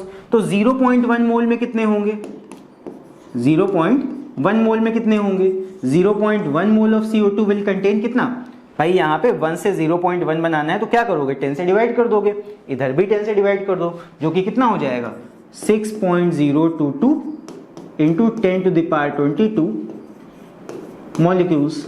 ये आ जाएगा हमारा आंसर। यूनिटरी मेथड है, यूनिटरी मेथड में क्या है, 1 से हमें 0.1 बनाना है, तो 1 को 0.1 से मल्टीप्लाई किया, कितना आ गया 0.1, इधर भी 0.1 से मल्टीप्लाई कर दिया यानी कि 1/10 से मल्टीप्लाई कर दिया, तो यहाँ पे एक 10 कैंसिल हो गया, जो कि आ जाएगा इतने नंबर ऑफ मॉलिक्यूल्स। तो 0.1 मोल्स ऑफ CO2 में इतने नंबर ऑफ मॉलिक्यूल्स प्रेजेंट होंगे। ये भी बहुत बड़ा एक नंबर है, ऐसा नहीं है कम हो गया है, तो यहाँ भी इतने नंबर ऑफ मॉलिक्यूल्स प्रेजेंट होंगे 0.1 मोल्स ऑफ कार्बन डाइऑक्साइड में, यानी कि 4.4 ग्राम ऑफ कार्बन डाइऑक्साइड में। सो आई होप ये वाला क्वेश्चन तुम लोग को समझ में आया होगा। तो चलो इसके बाद अभी करते हैं एक और क्वेश्चन, क्वेश्चन नंबर 4। यहाँ पे है calculate the total number of oxygen atoms present in 0.5 moles of H2SO4। यहाँ पे नंबर ऑफ ऑक्सीजन एटम्स हमसे पूछा गया present in 0.5 moles of H2SO4। ठीक है, चलो निकालते हैं इसको। तो यहाँ पे हमें ये पता है दैट यहाँ पे 0.5 मोल्स ऑफ H2SO4 है, तो एक चीज हमें ये दिख रही है दैट 1 मोल ऑफ H2SO4 में कितने हैं, 4 moles of oxygen atoms present है, आर प्रेजेंट। तो यहां पे 1 मोल H2SO4 के मॉलिक्यूल में 4 मोल्स ऑक्सीजन एटम के प्रेजेंट है, ये हमको दिख रहा है यहां से। भाई अगर 1 मोल पूरा इस मॉलिक्यूल का लोगे तो उसके अंदर 4 मोल्स में ऑक्सीजन एटम के मिल जाएंगे, ये यहाँ पे रेशियो चल रहा है। सो हमारे पास में यहाँ कितने हैं 0.5 मोल्स, यानी कि 0.5 मोल्स ऑफ H2SO4 कितना हो जाएगा, इधर भी 0.5 से मल्टीप्लाई कर दो तो 4 into 0.5 moles of O atoms, जो कि कितना आ जाएगा, पॉइंट हटा के नीचे 10 लगा लो, 1/2 आ जाएगा, तो ये आ जाएगा 2 मोल्स ऑफ O एटम्स। हमें क्या बताना है, number of atoms, number of oxygen atoms. So इतने मोल में कितने नंबर होंगे ऑक्सीजन एटम्स के, बस ये चीज बतानी है। सो किसी भी मोल में कितने नंबर ऑफ पार्टिकल्स होते हैं, ये अभी हमने देखा था जब मैंने तुम्हें मोल की कीमत बताई थी यहाँ पे। तो 1 मोल ऑफ एनी सब्सटेंस के अंदर कितने नंबर ऑफ पार्टिकल्स होते हैं, इतने नंबर ऑफ पार्टिकल्स होते हैं। तो इसी हम रिश्ते का यूज करेंगे यहाँ पे दैट 1 मोल में 1 मोल ऑफ ऑक्सीजन एटम्स की बात कर रहे हैं, तो सिर्फ ऑक्सीजन एज एलिमेंट, यहाँ पे ऑक्सीजन का एटम की हम बात करेंगे। तो 1 मोल ऑफ ऑक्सीजन एटम्स का मतलब क्या है, 6.022 into 10 to the power 23 atoms. अच्छा हमारे पास में कितने ऑक्सीजन एटम्स के मोल्स हैं, 2 मोल्स हैं, तो हम 2 मोल्स का यहाँ पे कितने नंबर ऑफ एटम्स होंगे वो निकाल लेते हैं। तो 2 मोल्स ऑफ ऑक्सीजन एटम्स का मतलब कितना हो गया, 2 इंटू दिस कर दो। सो यहाँ पे बस हो जाएगा 1 इंटू 2 करा, यूनिटी मेथड जो इधर करेंगे वही उधर करेंगे। सो 1 से 2 मोल बनाने के लिए इधर 2 से मल्टीप्लाई किया, इधर भी 2 से मल्टीप्लाई कर दो, तो 2 into 6.022 into 10 to the power 23 atoms. तो ये कितना हो जाएगा, ये हो जाएगा 6 2 12 which is equal to 12 point, यहाँ पे हो जाएगा 044 इंटू 10 टू द पावर 23। तो यहाँ पे पॉइंट को इधर किसका दो, यहाँ पे पावर एक और बढ़ा दो, तो ये आ जाएगा 1.2 और इंटू 0.044 हटा देते हैं, ये आ जाएगा 10 टू द पावर, ये मैंने राउंड ऑफ करके हटा दिया। यहाँ एक पावर और बढ़ जाएगी बिकॉज पॉइंट हम एक लेफ्ट में ला रहे हैं, तो यहाँ पे पावर रेज हो जाएगी एक और, तो ये हो जाएगा 24 नंबर ऑफ एटम्स। सो इतने नंबर ऑफ एटम्स प्रेजेंट होंगे इन 0.5 मोल्स ऑफ H2SO4। ये हमने पहले निकाला कि 0.5 मोल्स ऑफ H2SO4 मॉलिक्यूल्स के अंदर 2 moles of oxygen atoms present होंगे। उसके बाद 1 मोल ऑफ ऑक्सीजन एटम्स में इतने नंबर ऑफ एटम्स होते हैं, तो 2 मोल्स ऑफ ऑक्सीजन एटम्स का मतलब कितना हो गया, इतने नंबर ऑफ एटम्स हो गए। तो बस यही चीज हमें निकालनी थी, यहाँ पे हमने फाइंड कर लिया है। सो आई होप तुम लोग को ये वाला क्वेश्चन समझ में आया होगा। एक बार देख लो, कहीं पे भी कोई डाउट हो तो नीचे कमेंट्स में लिख के तुम लोग बेझिझक पूछ सकते हो। चलो आगे बढ़ते हैं अभी, और अब बात करते हैं अपने अगले इंपॉर्टेंट टॉपिक की, जो कि है परसेंटेज कॉम्पोजिशन। तो परसेंटेज कॉम्पोजिशन क्या होता है, सो किसी भी कंपाउंड के अंदर mass percent of any element is equal to mass of that element in the compound. भाई उस कंपाउंड के अंदर उस एलिमेंट का मास कितना है वो ले लो न्यूमरेटर में, divide by molecular mass of that compound. Total molecular mass निकाल लो उस कंपाउंड का, उससे डिवाइड कर दो और मल्टीप्लाई कर दो 100 से, आ जाएगा। जैसे फॉर एग्जांपल हम यहाँ पे कैलकुलेट करके देखते हैं percentage mass of HNO in H2O। सो अभी हम निकालते हैं percentage of H in H2O, hydrogen का परसेंटेज वाटर मॉलिक्यूल के अंदर। सो यहाँ पे H कितने प्रेजेंट है वाटर में, तो यहाँ पे 2 हाइड्रोजन के आइटम्स प्रेजेंट है, तो यहाँ पे हो जाएगा 2 इंटू H का कितना वेट होता है 1 होता है, divide by total molecular mass of the compound. Compound का टोटल मॉलिक्यूलर मास कितना है, ये हो जाएगा 2 और प्लस 16 यानी कि 18। वाटर का RMM कितना होता है 18 होता है, याद कर लो। ये पानी का हमेशा रिलेटिव मॉलिक्यूलर मास 18 होगा, याद कर लो। यहाँ पे हो जाएगा इंटू 100 आगे, तो बस इसको सॉल्व कर लेते हैं। ये हो जाएगा 2/18, यहाँ पे चाहो तो यहीं पे कैंसिल कर दो, ये हो जाएगा 2 से कट जाएगा, 2 1 ज़ा 2, 2 9 ज़ा 18, तो 100/9 आ गया। ये हो जाएगा तुम्हारा 11 9 ज़ा 99, उसके बाद बचेगा पॉइंट और उसके बाद में 1, तो 11.1 आगे 1 1 चलता जाएगा, तो 11.11% आ जाएगा तुम्हारा percentage of hydrogen present in water. फिर इसके बाद अगर हम परसेंटेज ऑफ ऑक्सीजन निकालें तो percentage mass of oxygen in H2O will be equal to कितना, मास ऑफ ऑक्सीजन 16 होता है और वाटर का रिलेटिव मॉलिक्यूलर मास ये 18 होता है, मल्टीप्लाई बाय 100 जो कि कितना आ जाएगा, इसको हम कैंसिल आउट कर लें 2 से, तो ये आ जाएगा 2 8 ज़ा 16 और ये हो जाएगा, इसको अलग कलर से कैंसिल करते हैं अदरवाइज तुम लोग को दिखेगा नहीं, तो ये हो जाएगा तुम्हारा 2 8 ज़ा 16, 2 9 ज़ा 18, तो 8/9, तो यहाँ पे आ जाएगा 800 डिवाइड बाय 9, ये हो जाएगा तुम्हारा 9 8 ज़ा 72, फिर 80, फिर 9 8 ज़ा 72, उसके बाद पॉइंट लगेगा यहाँ पे, फिर उसके बाद फिर से हो जाएगा 9 8 ज़ा 72, फिर 80 हो जाएगा, इस तरह 88 चलता जाएगा। सो 88.88% ये आ जाएगा यहाँ पे, राइट। सो ऑक्सीजन का परसेंटेज 88.88% आ जाएगा और यहाँ पे हाइड्रोजन का परसेंटेज इन H2O ये आ जाएगा तुम्हारा 11.11%। सो परसेंटेज कॉम्पोजिशन को निकालना यहाँ पे समझना इसलिए जरूरी था बिकॉज जो अब नेक्स्ट टॉपिक हम लोग समझने जा रहे हैं that is empirical formula and molecular formula, यहाँ पे हम परसेंटेज कॉम्पोजिशन का काफी ज्यादा यूज करते हैं। सो एम्पिरिकल फॉर्मूला और मॉलिक्यूलर फॉर्मूला क्या होते हैं पढ़ते हैं। Empirical formula represents the simplest whole number ratio of various atoms present in a compound. So किसी भी कंपाउंड में, जैसे मान लो हमारा H2O है, तो H2O में कौन कौन से एलिमेंट प्रेजेंट हैं, H और O प्रेजेंट हैं। तो किसी भी केमिकल कंपाउंड में जितने भी नंबर ऑफ एटम्स प्रेजेंट होंगे उनका जो सिंपलेस्ट रेशियो होता है ना, सिंपलेस्ट रेशियो हम अगर निकाल लें तो उसी सिंपलेस्ट रेशियो से अगर हम फॉर्मूला एक बना दें तो वही हो जाता है हमारा एम्पिरिकल फॉर्मूला। जैसे कि फॉर एग्जांपल ग्लूकोज जो होता है, ग्लूकोज का अगर हम मॉलिक्यूलर फॉर्मूला देखें तो मॉलिक्यूलर फॉर्मूला क्या शो करता है कि उसमें कितने actual number of atoms present हैं। जैसे कि अगर ग्लूकोज का हम एक्चुअल मॉलिक्यूलर फॉर्मूला देखें वो होता है C6H12O6। ग्लूकोज के अंदर इतने एक्चुअल एटम्स में प्रेजेंट होते हैं, 6 एटम्स कार्बन के, 12 एटम्स हाइड्रोजन के और 6 एटम्स ऑक्सीजन के। तो यहाँ पे ये तुम्हारा एक्चुअल नंबर्स हो गया। So molecular formula is equal to shows that exact number of different types of atoms present in molecule of a compound. लेकिन एम्पिरिकल फॉर्मूला में हम इन्हीं का सिंपलेस्ट रेशियो लेते हैं। अगर इन सारे नंबर्स को हम 6 से काट दें तो कितना आ जाएगा, ये आ जाएगा 1, ये आ जाएगा 2, ये आ जाएगा 1, तो यानी कि C यहाँ पे 1 हो जाएगा, H यहाँ पे 2 हो जाएगा और O यहाँ पे 1 हो जाएगा।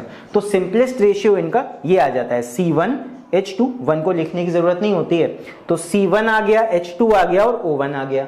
तो अगर सिंपलेस्ट रेशियो में तुम मॉलिक्यूलर फॉर्मूला को लिख दोगे तो वही हो जाता है तुम्हारा एम्पिरिकल फॉर्मूला। सो नोट करने वाली बात यही है कि empirical formula will contain only the simplest ratio numbers of each atom.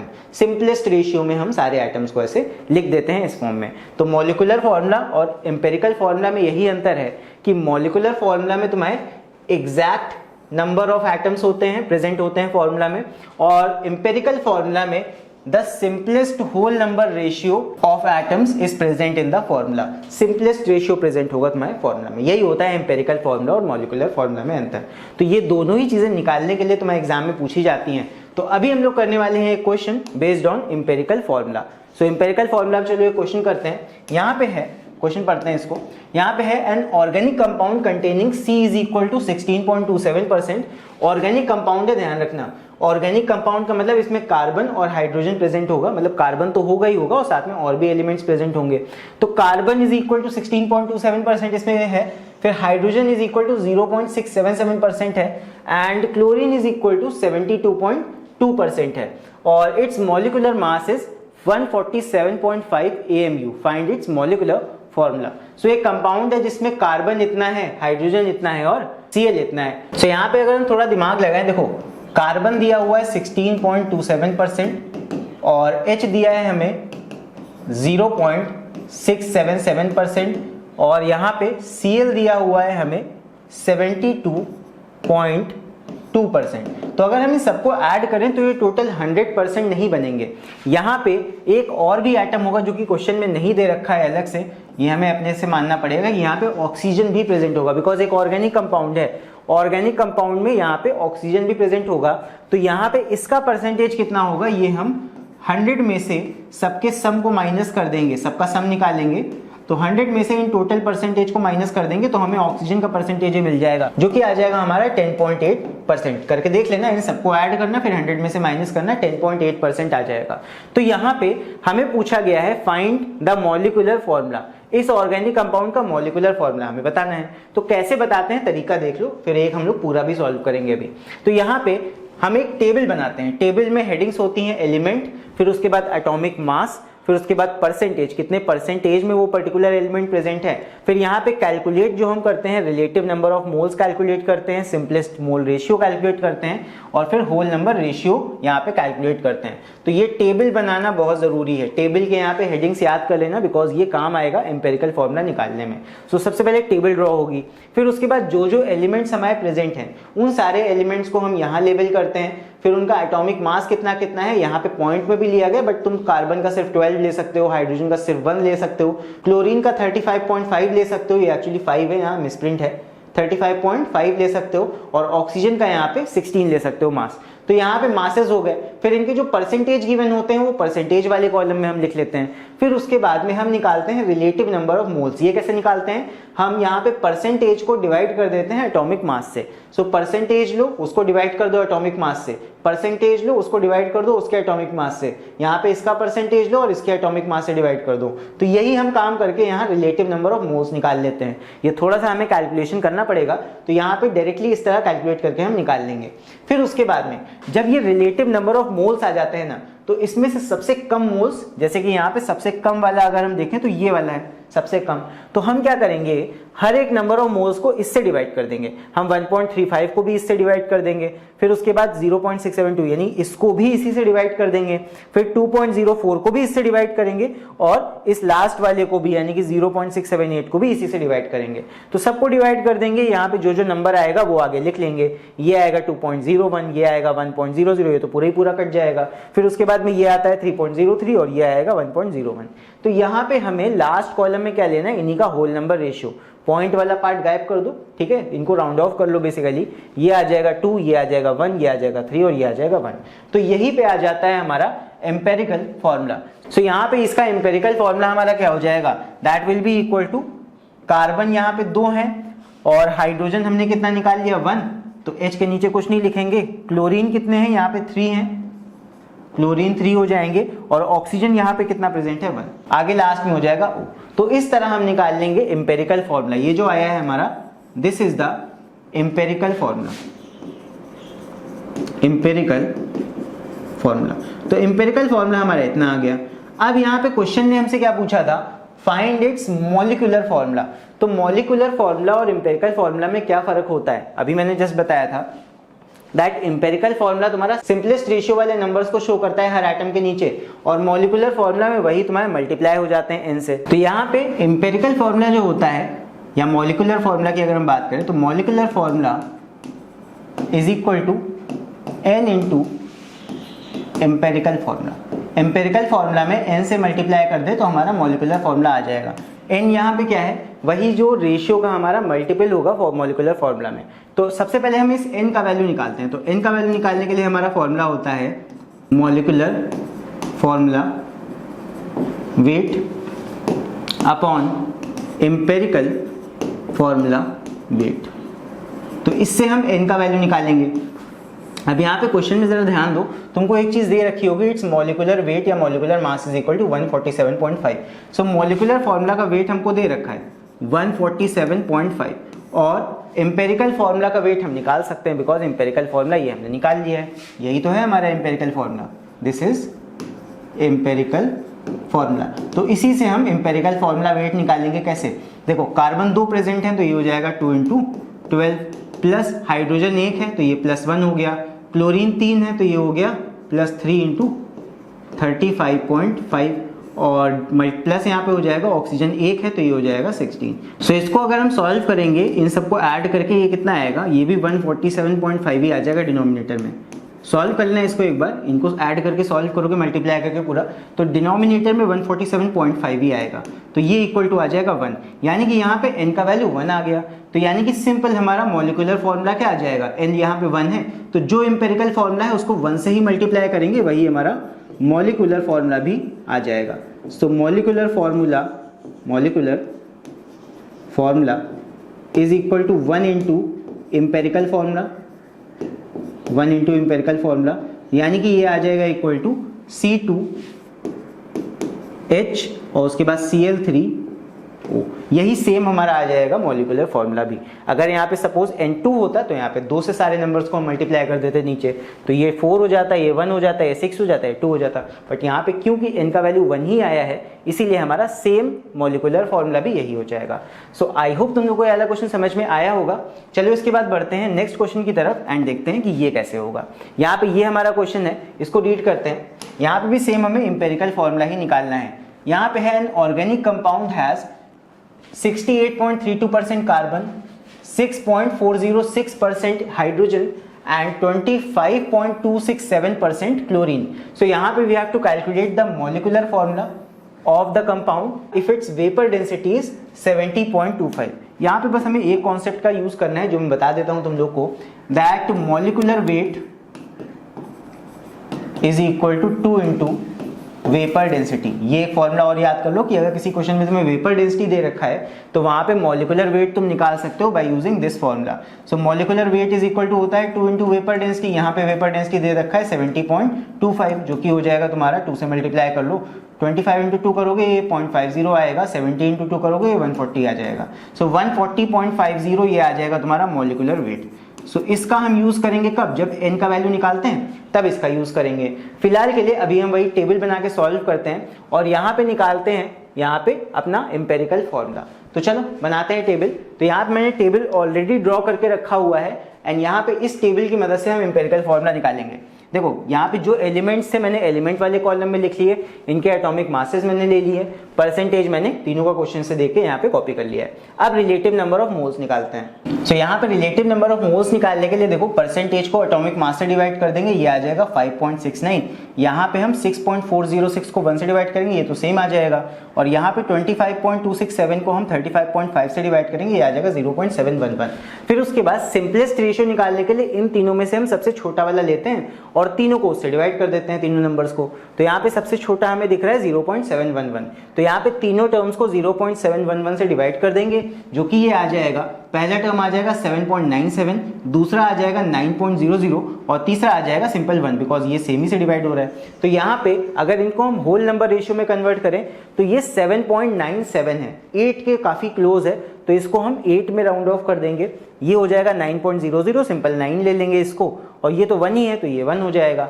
सो यानी कि हमारा एम्पेरिकल फॉर्मूला कितना आ जाएगा, empirical formula will be equal to, यहाँ पे कार्बन तुम्हारे 8 प्रेजेंट है तो C8 हो जाएगा, H तुम्हारे 9 प्रेजेंट है तो C8H9, और क्लोरीन तुम्हारे कितने 1 प्रेजेंट हैं, आगे हो जाएगा Cl। ये आ गया एम्पेरिकल फॉर्मूला। क्वेश्चन में हमसे एम्पेरिकल फॉर्मूला नहीं मॉलिकुलर फॉर्मूला पूछा था, तो मॉलिकुलर फॉर्मूला निकालने के लिए वही n से मल्टीप्लाई कर देंगे। तो यहाँ पे n का वैल्यू पहले हमें निकालना पड़ेगा। सो पहले n इज इक्वल टू हम निकाल लेते हैं, n इज इक्वल टू क्या होता है, molecular weight upon empirical formula wait. तो मॉलिकुलर वेट तो मैंने बता दिया कैसे निकालना है वेपर डेंसिटी की मदद से, 140.5 ये आ गया, और एम्पेरिकल फॉर्मूला वेट वो हम इसकी मदद से निकाल लेंगे, C8H9Cl से, C8H9Cl से, जो भी हमने टेबल से निकाला है। तो कार्बन 8 है तो ये हो जाएगा 8 इंटू 12, प्लस हाइड्रोजन 9 है, ये हो जाएगा 9 इंटू 1, प्लस क्लोरीन 1 है, ये हो जाएगा 35.5। तो यहाँ पे इसको सॉल्व कर लेते हैं हम, तो ये आ जाएगा 140.5 डिवाइड बाय 140.5, नीचे भी ये 140.5 ही आ जाएगा, जो कि ये कैंसिल होके फिर आ जाएगा 1, यानी कि n का वैल्यू 1 आ गया। तो यानी कि हमें 1 से ही मल्टीप्लाई कर देना है अपने एम्पेरिकल फॉर्मूला को, मॉलिकुलर वेट भी आ जाएगा, मॉलिकुलर फॉर्मूला भी आ जाएगा। So molecular formula will be equal to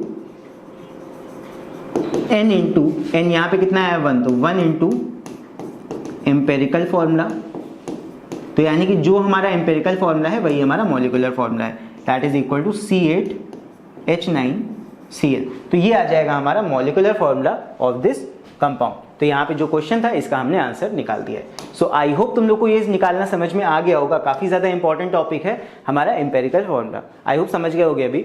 चलो अभी आते हैं अपने नेक्स्ट इंपॉर्टेंट टॉपिक की तरफ, which is stoichiometry and stoichiometric calculations. ये बेसिकली वो कैलकुलेशंस होते हैं जो हम रिएक्शंस की मदद से करते हैं। रिएक्शन के ऊपर आधारित जो भी क्वेश्चंस तुम्हें आएंगे ना मोल कॉन्सेप्ट वाले, वो सारे यही होते हैं, stoichiometry and stoichiometric based calculations. तो स्टोइकियोमेट्री होती क्या है? जब भी हम कोई केमिकल रिएक्शन बनाते हैं, मतलब लिखते हैं, और वो बैलेंस्ड होता है, बैलेंसिंग करते हैं, तो वहां पे एक नंबर लगा देते हैं ना हर कंपाउंड के लेफ्ट साइड में। तो वही जो नंबर होता है वो ये डिसाइड करने में हेल्प करता है कि वहां पे कितना उसका वॉल्यूम या फिर उसके नंबर ऑफ मोल्स रिएक्ट कर रहे हैं या पार्ट ले रहे हैं रिएक्शन में। तो यही हम सारा कैलकुलेशन जो करते हैं वो आता है स्टोइकियोमेट्रिक कैलकुलेशंस के अंदर। तो यहाँ पे रीड करते हैं इसको। यहाँ पे है stoichiometry deals with the calculation of masses और समटाइम वॉल्यूम्स का भी कैलकुलेशन हम करते हैं of the reactant and the products involved in a chemical reaction. तो किसी भी केमिकल रिएक्शन में जब हम कैलकुलेशंस करेंगे ऑफ द मासेस और वॉल्यूम्स जो कि इन्वॉल्व हो रही हैं किसी केमिकल रिएक्शन में, तो उन्हीं कैलकुलेशंस को हम ये बोलते हैं। तो यहाँ पे कॉन्सेप्ट क्या लगता है? कॉन्सेप्ट सारा का सारा देखो यहाँ पे सिंपल फॉर्म में तुम्हारा प्रेजेंट है। एक मोल जो होता है तुम्हारा किसी भी सब्सटेंस का, एक मोल या n नंबर ऑफ मोल्स जो भी हमारे आएंगे, मोल को हम कन्वर्ट कर सकते हैं नंबर में, नंबर ऑफ मॉलिक्यूल्स है एटम्स में, और मोल को हम कन्वर्ट कर सकते हैं मास में। भाई एक मोल तुम्हारा आरएमएम मास के बराबर होता है, और एक मोल के हम नंबर ऑफ पार्टिकल्स की बात करें तो Na नंबर ऑफ पार्टिकल्स के बराबर होता है। नंबर कितना होता है? Na नंबर ऑफ, यानी एवोगैड्रो नंबर के बराबर, और यहाँ पे मास कितना होता है? आरएमएम के बराबर। सो वही जो एक मोल की कीमत होती है वही है यहाँ पे। तो अगर ये चीज तुम समझ गए हो तो चलो अभी इसके ऊपर बेस्ड न्यूमेरिकल्स करते हैं। तो चलो अभी बढ़ते हैं अपने पहले क्वेश्चन की तरफ जो कि इस कॉन्सेप्ट के ऊपर बेस्ड है। So question is calculate the amount of water, और वाटर यहाँ पे गैसियस स्टेट में बोल दिया गया है, मतलब स्टीम है, यहाँ पे पानी का जो स्टीम है उसका हमें अमाउंट बताना है, produced by the combustion of 16 gram of methane. तो 16 ग्राम ऑफ मीथेन को हमने कंबशन किया है, मतलब उसको बर्न किया है, तो वहां कितना पानी प्रोड्यूस होगा। सो ऑब्वियसली हमें डायरेक्टली तो हम ये नहीं बता पाएंगे, पहले हमें केमिकल रिएक्शन की जरूरत पड़ेगी यहाँ पे। तो पहले रिएक्शन बनाते हैं। सो यहाँ पे कंबशन कराना है हमें मीथेन का। सो मीथेन का कंबशन कराएंगे, यानी कि मीथेन लिया, मीथेन का फॉर्मूला होता है CH4, अब इतना तो तुम्हें पता ही होना चाहिए। इसको हम कंबशन करा रहे हैं। कंबशन का मतलब ऑक्सीजन की प्रेजेंस में बर्न कर रहे हैं। सो ऑक्सीजन की प्रेजेंस में बर्न करेंगे। कोई भी ऑर्गेनिक कंपाउंड जब जलता है ऑक्सीजन की प्रेजेंस में, कंबशन होता है उसमें, तो हमेशा वो दो चीजें बनाता है, याद रखना, कार्बन डाइऑक्साइड और वाटर। कोई भी तुम इवन अल्कोहल को बर्न करोगे उसमें भी कार्बन डाइऑक्साइड और वाटर बनेगा। मीथेन को बर्न करोगे तब भी यही बनेगा। इथेन को बर्न करोगे, कंबशन करोगे, तब भी कार्बन डाइऑक्साइड और वाटर बनेगा। कोई भी ऑर्गेनिक कंपाउंड को तुम थर्माकोल को कभी जला के देखो, क्या बनता है? उसमें से भाप निकलेगी और काली भाप निकलेगी, यही होता है कार्बन डाइऑक्साइड और वाटर। कोई भी ऑर्गेनिक कंपाउंड को जलाओगे CO2 और H2 ही रिलीज होता है। So carbon dioxide and water are released जब भी हम किसी ऑर्गेनिक कंपाउंड को कंबशन करते हैं और या फिर ऑक्सीजन की प्रेजेंस में जलाते हैं। तो ये हमारा रिएक्शन हो गया। यहाँ पे देख लो जो वाटर बन रहा है ये स्टीम के फॉर्म में बन रहा है। तो यही हमें बताना है कि ये कितना बनेगा, अमाउंट ऑफ वाटर प्रोड्यूस। तो यहाँ पे हमें इसी को बताना है ये कितना बन रहा है। तो ये बताने के लिए सबसे पहले हमें इस रिएक्शन को बैलेंस करना पड़ेगा। अभी ये बैलेंस तो है नहीं, तो बैलेंस करते हैं चलो इसको। सो बैलेंस करने के लिए देख लो, कार्बन यहाँ पे एक है, यहाँ पे एक है, कार्बन कार्बन बैलेंस, ठीक है। हाइड्रोजन यहाँ पे 4 है, यहाँ पे 2 है। सो हाइड्रोजन को बैलेंस करना पड़ेगा। सो यहाँ पे हम लगा सकते हैं 2, हाइड्रोजन बैलेंस हो गया, ठीक है। यहाँ पे 4 हाइड्रोजन थे, वहां मैंने 2 लगा दिया, 2 2 4 हाइड्रोजन हो गए। जैसे ही मैंने 2 लगाया, ऑक्सीजन भी 2 हो गए यहाँ पे। तो राइट साइड में 2 ऑक्सीजन यहाँ, 2 ऑक्सीजन यहाँ, यानी कि 4 ऑक्सीजन राइट में प्रेजेंट है। यहाँ पे कितने ऑक्सीजन है? 2 ही है, तो यहाँ पे भी लगा देंगे 2। अब ऑक्सीजन भी बैलेंस हो गए, और बचा कार्बन। कार्बन तो बैलेंस था ही, हाइड्रोजन 4 है, हाइड्रोजन भी यहाँ 4 हो गए, और ऑक्सीजन 4 हो गए, ऑक्सीजन यहाँ पे भी 2 और 2 4 हो गए। सारी चीजें बैलेंस, काम खत्म। यहाँ पे हमने अपने रिएक्शन को बैलेंस कर लिया है सही तरीके से। अब यहाँ पे देखते हैं, now we have to calculate the amount of water produced. इसको हमें निकालना है, produced by the combustion of 16 gram of methane. Methane हमको कितना दे रखी है? 16 ग्राम। ये हमें गिवन है, वाटर हमें निकालना है। तो जब भी हमें रेशियो पता लग जाता है ना, बैलेंसिंग हम जब कर लेते हैं तो हमें रेशियो पता लग जाता है। भाई यहाँ पे कोई नंबर नहीं लगा है तो ये एक अमाउंट में प्रेजेंट है, वाटर के पहले यहाँ 2 लगा है तो ये 2 अमाउंट में प्रेजेंट है। तो यहाँ पे सिंपल हम इनका रेशियो यूज करेंगे। हमें ये पता है कि CH4 यानी मीथेन और पानी के बीच का जो रेशियो है इनके बीच का जो रेशियो है वो रेशियो कितना है 1:2 का है। ये कहां से पता चला? ये इनके स्टोइकियोमेट्रिक कोफिशिएंट से पता चला। जो ये नंबर लगे होते हैं ना बड़े बड़े, यही तुम्हारे स्टोइकियोमेट्रिक कोफिशिएंट्स कहलाते हैं। मतलब जो यहाँ पे नंबर हम लगाते हैं बैलेंसिंग के लिए, these are the stoichiometric coefficients, और इन्हीं की मदद से हम इनके बीच का इनके बेसिकली मोल्स का रेशियो निकालते हैं। तो यहाँ पे इन दोनों के बीच का रेशियो मुझे पता है 1:2 का है, यानी कि अगर 1 मोल ऑफ मीथेन का हम यूज करेंगे तो 2 मोल ऑफ वाटर यहाँ बनेंगे। हम 1 लीटर मीथेन का यूज करेंगे तो 2 लीटर पानी यहाँ बनेगा। हम वॉल्यूम का रेशियो यहाँ पे बना सकते हैं, गेल-ल्यूसेक लॉ ऑफ वॉल्यूम्स। और यहाँ पे एक और कॉन्सेप्ट, मोल कॉन्सेप्ट भी हम लगा सकते हैं। नंबर ऑफ मोल्स का भी रेशियो यही होगा 1:2 का, तो हम यही यूज करेंगे यहाँ पे अमाउंट निकालने के लिए। तो 1:2 का रेशियो है। हमें पता है कि ये 16 ग्राम है और ये कितने ग्राम है ये हमें नहीं पता, इसको हम x मान लेते हैं। ठीक है, तो यहां पे इन दोनों के नंबर ऑफ मोल्स को हम मान लेते हैं N1 और इसके नंबर ऑफ मोल्स को हम मान लेते हैं N2। ये इनके मोल्स का रेशियो है। तो नंबर ऑफ मोल्स का जो फॉर्मूला होता है वो होता है given weight upon molecular wait का। ठीक है, अब ध्यान देना यहां से, यहीं से तुम समझना स्टार्ट करना है तुम्हें। ये है 1/2, यहाँ पे N of 1, या फिर यहाँ पे एक काम मैं करता हूँ 1/2 नहीं लेता हूँ, यहाँ पे ऐसे लिख देता हूँ, तुम लोग को समझने में भी ज्यादा आसान रहेगी। N of CH4, number of moles of CH4, अब तो समझ में आ रहा है ना। Number of moles of methane divide by number of moles of H2। अब ज्यादा बेटर लग रहा है 1/2 से। तो यहाँ पे ये हो गया number of moles of methane और ये हो गया number of moles of water. अब यहाँ पे हम इनका फॉर्मूला लगाएंगे। क्या होगा देखना, 1/2 ये रेशियो है टोटल, इज इक्वल टू यहाँ पे number of moles of CH4 कितने हो जाएंगे। नंबर ऑफ मोल्स का फॉर्मूला मैंने तुम्हें दिखाया था, number of moles is equal to given weight upon molecular weight. तो यहाँ पे है नंबर ऑफ मोल्स CH4 के ऊपर, तो यहाँ पे number of moles of CH4 कैसे निकालेंगे, गिवन वेट है 16 ग्राम अपॉन मॉलिक्यूलर वेट। CH4 का मॉलिक्यूलर वेट कितना होगा भाई, मॉलिक्यूलर वेट निकालना मैंने तुम्हें बताया था। C का हो जाएगा 12, हाइड्रोजन 4 है, ये हो जाएगा 4, तो 12 + 4 कितना हो जाएगा, 12 + 4 16 आ जाएगा। ये आ जाएगा तुम्हारा मॉलिक्यूलर वेट 16। इसका मॉलिक्यूलर वेट निकाल लेता हूं यहाँ पे। CH4 का मॉलिक्यूलर वेट अगर निकालेंगे RMM कितना आ जाएगा, ये आ जाएगा, कार्बन का 12 होता है, 4 हाइड्रोजन है तो 4 × 1, ये आ जाएगा 12 + 4 16 आ जाएगा तुम्हारा RMM ऑफ CH4। मैंने ये निकाल के यहाँ पे रख दिया। इसके बाद वाटर के नंबर ऑफ मोल्स की अगर हम बात करें तो पानी के नंबर ऑफ मोल्स कैसे निकालोगे, यहां भी वही लॉजिक है भाई। पानी का वेट अभी तो हमें पता नहीं, इसको x हमने मान लिया, तो गिवन वेट पानी का x है। ठीक है, समझ रहे हो, गिवन वेट पानी का x है। और पानी का मॉलिक्यूलर वेट कितना है, पानी का मॉलिक्यूलर वेट मैंने बोला था, याद कर लो कितना है, 18 ग्राम।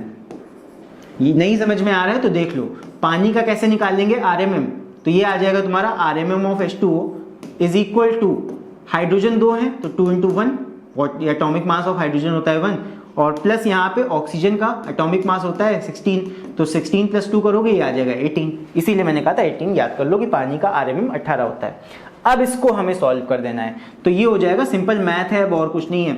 ये हो जाएगा 16/16, तो 1/1 कैंसिल हो जाएगा। फिर भी मैं लिख देता हूँ 16/16, नीचे वाले फ्रैक्शन को रेसिप्रोकल करके ऊपर ले आओ, सिंपल मैथ। बस इसको सॉल्व कर दो। 16 से 16 कट जाएगा, इसको दूसरे कलर से काटते हैं। 16 से 16 कट जाएगा, ये 1:1 बचेगा। 18/x 1/2 ये बच रहा है, तो ये आ गया 1/2 is equal to 18/x। x को ले आओ इधर, 2 को भेज दो इधर, तो x इज इक्वल टू हो जाएगा 18 × 2, तो 18 को 2 से मल्टीप्लाई कर देंगे, 8 2 16, 1 यहाँ पे 2 1 2, और ये हो जाएगा 3। सो 36 ग्राम आ जाएगा आंसर। यानी कि इस रिएक्शन में 16 ग्राम हम अगर मीथेन का यूज कर रहे हैं तो 36 ग्राम ऑफ स्टीम हमारा बनके तैयार होगा, राइट। तो हमारा आंसर क्या आ जाएगा, लास्ट में हम आंसर यहां लिख देंगे, आंसर 36 ग्राम ऑफ H2O, और वो भी स्टीम। H2O ये तुम्हारा गैसियस स्टेट में है, इज प्रोड्यूस्ड। सो स्टीम हमारे यहाँ 36 ग्राम प्रोड्यूस हो जाएगी। सो आई होप तुम लोग को क्वेश्चन समझ में आ गया होगा। एक बार देख लो इसको, कहीं पे भी कोई डाउट हो तो नीचे कमेंट्स में लिख के पूछ लेना। बेसिक सा कॉन्सेप्ट यहाँ पे हमने लगाया है, और यही होते हैं questions based on stoichiometry. So stoichiometry का मतलब यही है कि पहले यहाँ पे हमने रिएक्शन बनाया, फिर उसको बैलेंस किया, और इसी रिएक्शन में ये जो बैलेंसिंग वाले नंबर्स हैं यानी कि स्टोइकियोमेट्रिक कोफिशिएंट्स हैं, इन्हीं की मदद से हम नंबर ऑफ मोल्स या पूरा उनका अमाउंट वगैरह कैलकुलेट करते हैं। तो यही हमारा कॉन्सेप्ट होता है। चलो देखते हैं अभी अगला question.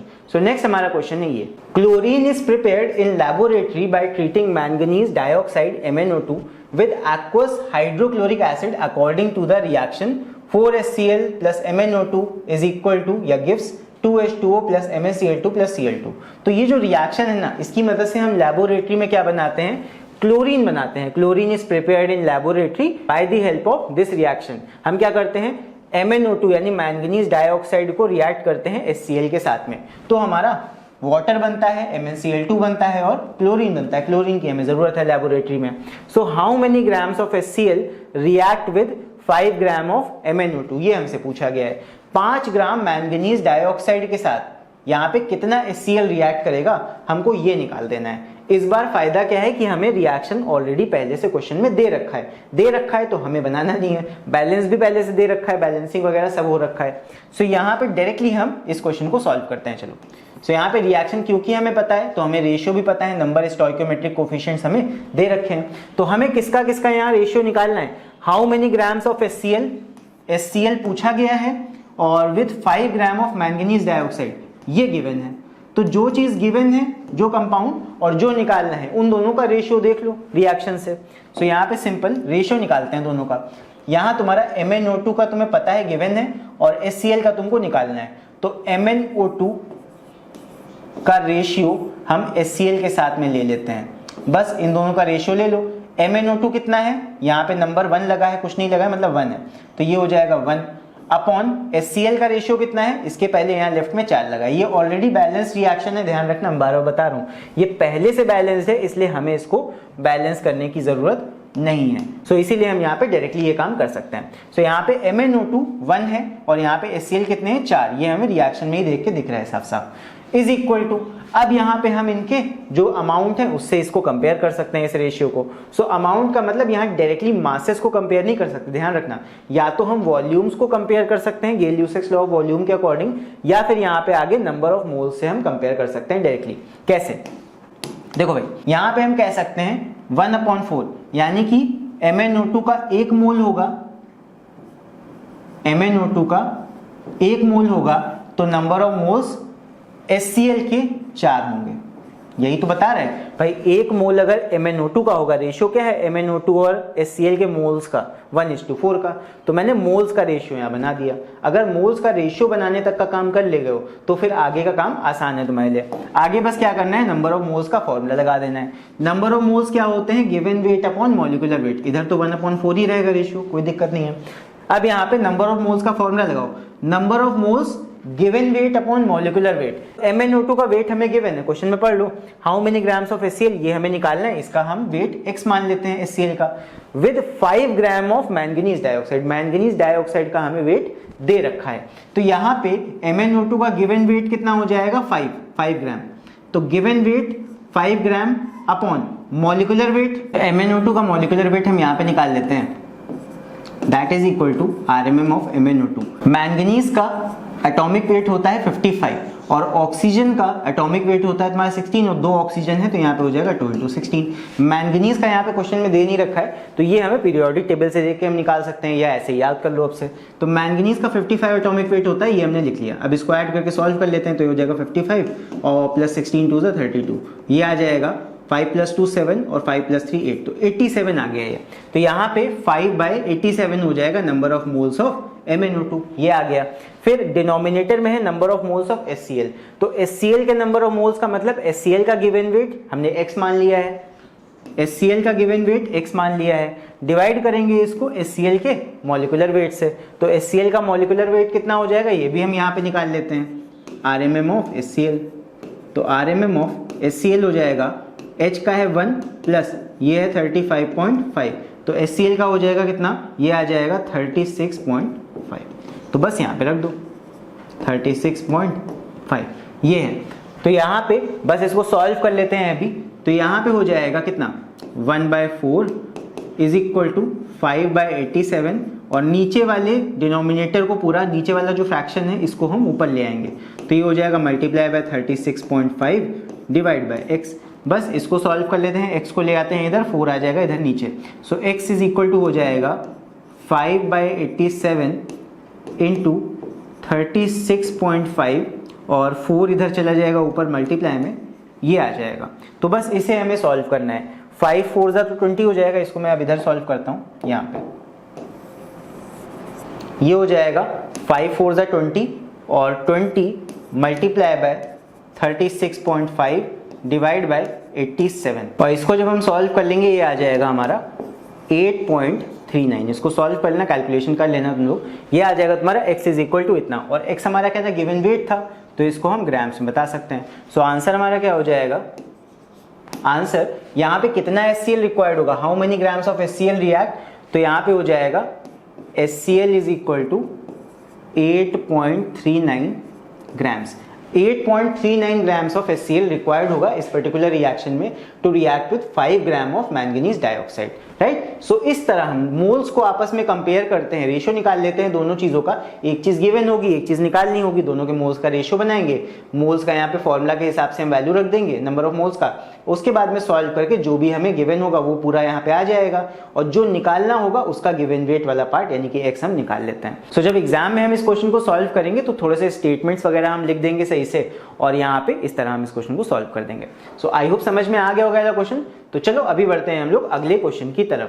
So next question is this, read करते हैं इसको। यहाँ पे है how many moles of methane are required to produce 22 grams of CO2 after combustion. Again एक कंबशन का क्वेश्चन आ गया। कंबशन जब भी होगा तो ऑक्सीजन से हम बर्न कराएंगे। सो है how many moles of methane, methane के नंबर ऑफ मोल्स पूछे गए हैं, are required to produce 22 grams of CO2 after combustion.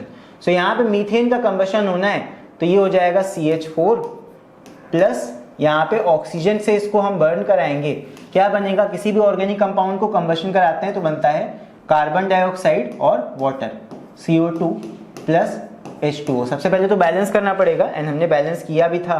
ये कितना आ गया था, यहाँ 2 लग जाएगा और यहाँ पे 2 लग जाएगा। 4 हाइड्रोजन है, यहाँ भी 4 हाइड्रोजन हो गए, ऑक्सीजन यहाँ पे 4 हो गए, यहाँ भी राइट साइड भी 4 हो गए। बैलेंसिंग हम कर चुके थे तो मैंने डायरेक्टली कर दिया है। So how many moles of methane are required to produce 22 gram of CO2 after combustion. So carbon dioxide हमें दे रखा है 22 ग्राम, पूछा हमें किसका गया है, number of moles of methane. इसके मोल्स निकालने हैं हमें, ठीक है, ग्राम नहीं बताना, मोल्स ऑफ मीथेन बताने हैं। तो बस यहाँ पे इसको सॉल्व कर देंगे, निकाल लेंगे number of moles of methane. तो बस कैसे होगा देखना, यहाँ पे एक चीज गिवन होगी, एक चीज का हमें निकालना होगा, दोनों का आपस में रेशियो ले लेते हैं। तो CH4 अपॉन CO2 इसका निकालना है, इसका गिवन है। इनका रेशियो क्या है, 1:1 का, तो 1:1 का रेशियो है दोनों का, ठीक है। Equal to number of moles of CH4 हमें नहीं पता, तो number of moles of CH4, N of CH4 मैंने ऐसे लिख दिया, number of moles of CH4 इसका मतलब है, upon number of moles of CO2, ये हो जाएगा number of moles of CO2। इस बार हमें number of moles of CH4 ही निकालने हैं, ध्यान रखना। How many moles of methane, तो number of moles of methane हमें निकालने हैं, और यहाँ पे N ऑफ CO2 हम निकाल सकते हैं by using the formula of number of moles. तो यहाँ पे इसको देखो 1/1 is equal to number of moles of CH4, ये अभी हम निकाल लेंगे, divide by number of moles of CO2। Number of moles of CO2 हो जाएगा given weight upon molecular weight, ये हो जाएगा इसका वेट 22 ग्राम, ये गिवन है। तो गिवन वेट ऑफ CO2 कितना है, 22 ग्राम गिवन वेट हो गया, upon molecular weight of CO2 कितना हो जाएगा, मॉलिक्यूलर वेट ऑफ CO2 यहाँ पे देख लो, ये हमने निकाला भी था पीछे, तो RMM ऑफ CO2 या फिर मॉलिक्यूलर मास ऑफ CO2 ये हो जाएगा, कार्बन का होता है 12 प्लस ऑक्सीजन 2 है, सो 2 × 16, तो ये हो जाएगा 12 प्लस 16 2 32, ये आ जाएगा हमारा 44। तो यहाँ पे आ जाएगा ये 44। तो बस इसको सॉल्व कर लो, ये कितना हो जाएगा, 1/1 is equal to N of CH4, इधर नीचे इसको हम ऊपर नीचे ऐसे ले आएंगे 44 × 22, इसको कैंसिल कर सकते हो 2 से, ये आ जाएगा 22 2 44, 2 को इधर नीचे ले आएंगे, ये कितना आ जाएगा, ये आ जाएगा फाइनली हमारा, यहाँ पे सॉल्व करते हैं, ये आ जाएगा N of CH4 is equal to, ये आ जाएगा 2 इधर नीचे आ जाएगा 1/2 के फॉर्म में, भाई इधर 2 मल्टीप्लाई में इधर आके नीचे आ जाएगा, तो ये आ जाएगा 0.5, तो ये आ जाएगा 0.5 मोल्स ऑफ CH4। तो आंसर हमारा आ जाएगा, तो 0.5 moles of CH4 will be required in this reaction. ये हो जाएगा हमारा आंसर। सो आई होप तुम लोग को वाला क्वेश्चन भी समझ में आया होगा। एक बार देख लो इसको, कहीं पे भी इसमें कोई डाउट हो तो नीचे कमेंट्स में लेकर तुम लोग पूछ सकते हो। बाकी इन क्वेश्चंस को एक बार अपने आप से भी लगाना तो ज्यादा अच्छे से समझ में आ जाएगा। सो चलो भी बढ़ते हैं इसके बाद अगले टॉपिक की तरफ। सो नेक्स्ट हमारा टॉपिक है, काफी इंपॉर्टेंट टॉपिक है, लिमिटिंग रीएजेंट। ये एनसीईआरटी की बुक में तो अलग से दे रखा है, बट अगर तुम आईएससी बोर्ड में हो तो ये अलग से एज अ टॉपिक तुम्हें नहीं दे रखा है, बट ये जो कॉन्सेप्ट है ना, ये न्यूमेरिकल्स में तुम्हें दे दिया जाता है एंड इस पे बेस्ड क्वेश्चन पूछ लिया जाता है। सो यहाँ पे क्या है, लिमिटिंग रीएजेंट। देखते हैं क्या है। The reactant which gets consumed first limits the amount of product formed and is therefore called the limiting reagent. अभी ये क्या है, अभी नहीं समझ में आया होगा, मुझे पता है। तो यहाँ पे एक एग्जाम्पल की हेल्प से समझते हैं क्या है ये। मान लेते हैं फॉर एग्जाम्पल एक रिएक्शन देखते हैं। सपोज हमने क्या किया, हमने हाइड्रोजन गैस को लिया और ऑक्सीजन गैस को लिया और दोनों को हमने तेज आग में ऐसे बर्न कर दिया, बहुत ज्यादा हीट दिया तो दोनों रिएक्ट कर गए। क्या बनाएंगे, वाटर बनाएंगे। सो यहाँ पे बैलेंस कर लेते हैं अपने रिएक्शन को। तो बैलेंसिंग करने के बाद क्या आएगा, यहाँ पे हो जाएगा 2 और यहाँ पे हो जाएगा 2। सो यहाँ पे क्या आ गया, 2 volumes of hydrogen plus 1 volume of oxygen gives 2 volumes of water. तो ये हमारा रिएक्शन यहाँ पे हो गया। अब यहाँ पे सोच के देखो, हमें अगर हम देखें तो यहाँ पे हमें 2 लीटर हाइड्रोजन लगेगा फॉर 1 लीटर ऑफ ऑक्सीजन, और ये कितना बनाएगा, 2 लीटर स्टीम यहाँ पे बना के हमें दे देगा। तो यही चीज तो यहाँ पे है। तो यहाँ पे अगर हम ऐसा कुछ करें, सोच के देखना, अगर हम ऐसा कुछ करें कि यहाँ पे मान लो 1 लीटर ऑक्सीजन दे ही ना हम इस रिएक्शन को, या फिर 2 लीटर हाइड्रोजन हम दे ही ना इस रिएक्शन में। सो मान लो यहाँ पे फॉर एग्जाम्पल हमने क्या किया, हाइड्रोजन भी 1 ही लीटर लिया और ऑक्सीजन भी 1 ही लीटर लिया, 1 लीटर हाइड्रोजन और 1 लीटर ऑक्सीजन। अब सोच के देखो, जितना ऑक्सीजन है उसका डबल हाइड्रोजन होना चाहिए था। सो हाइड्रोजन तो 1 ही लीटर है, 1 लीटर हाइड्रोजन के साथ रिएक्ट करने के लिए सिर्फ 0.5 लीटर ऑक्सीजन ही तो यहाँ पे है, बाकी तो यहाँ पे ऑक्सीजन एक्स्ट्रा है। तो यहाँ पे हाइड्रोजन हमारा कम है, हाइड्रोजन है ही नहीं पर्याप्त ऑक्सीजन के साथ रिएक्ट करने के लिए। हाइड्रोजन होनी चाहिए थी 2, लेकिन हाइड्रोजन है कम। ठीक है, तो जब भी ऐसी कोई चीज हो जाती है तो यहां पे hydrogen, this will act as limiting reagent, this will act as limiting reagent. क्यों, बिकॉज हाइड्रोजन इज लेस। यहां पे हाइड्रोजन लेस है, हाइड्रोजन हमने लेस यूज करी है, इसीलिए इसकी वजह से ये रिएक्शन लिमिट हो जाएगा। यहाँ पे पूरा पूरा ऑक्सीजन यूज ही नहीं हो पाएगा, बिकॉज हाइड्रोजन है ही नहीं उतना कि ये रिएक्ट कर पाए पूरा पूरा इसके साथ। तो 1 लीटर हाइड्रोजन अगर हम लेंगे तो इसके रेशियो में देखा जाएगा 2:1 का रेशियो है, तो इसका आधा ही तो ऑक्सीजन यूज होगा, ऑक्सीजन बच जाएगा। तो ऐसे ही केसेस में जहां एक चीज बच जाए, पूरा पूरा रिएक्शन हो ही ना, तो जो कम वाला अमाउंट वाला सब्सटेंस होता है वही हमारा हो जाता है limiting reagent. So I hope ये कॉन्सेप्ट समझ में आया होगा। जब भी किसी रिएक्शन में हम देखें कि कितना कितना हमें अमाउंट चाहिए और उस अमाउंट से कम वो सब्सटेंस प्रेजेंट होगा रिएक्शन में, तब उस सब्सटेंस के कम होने की वजह से रिएक्शन में दूसरी वाली चीज पूरी यूज ही नहीं हो पाएगी। तो जो कम वाला सब्सटेंस हमारा होगा वही हो जाता है लिमिटिंग रिएजेंट। उसकी वजह से रिएक्शन हमारा कंप्लीट हो ही नहीं पाता है, चीजें बच जाती हैं रिएक्शन में। अब यहाँ पे इसी के ऊपर बेस्ड एक क्वेश्चन चलो करते हैं, देखते हैं यहाँ पे क्या है। क्वेश्चन पढ़ते हैं। So question is 50 kg of N2 and 10 kg of hydrogen H2 are mixed to produce NH3। यहाँ पे एक रिएक्शन हमें दिया हुआ है, मतलब दिया नहीं है, हमें बनाना है, that nitrogen plus hydrogen gives, यहाँ पे तुम पढ़ोगे कि ये रिवर्सिबल होता है, बट यहाँ पे मैं सिंगल एरो लगा रहा हूँ ऐसे एक डायरेक्शन का, ये हो जाएगा NH3। सबसे पहला काम तो इस रिएक्शन को हम बैलेंस करेंगे, तब आगे की बात करेंगे। यहाँ पे बैलेंसिंग करने के लिए 2 नाइट्रोजन है तो यहाँ 2 लगा सकते हैं, ये 2NH3 हो गया।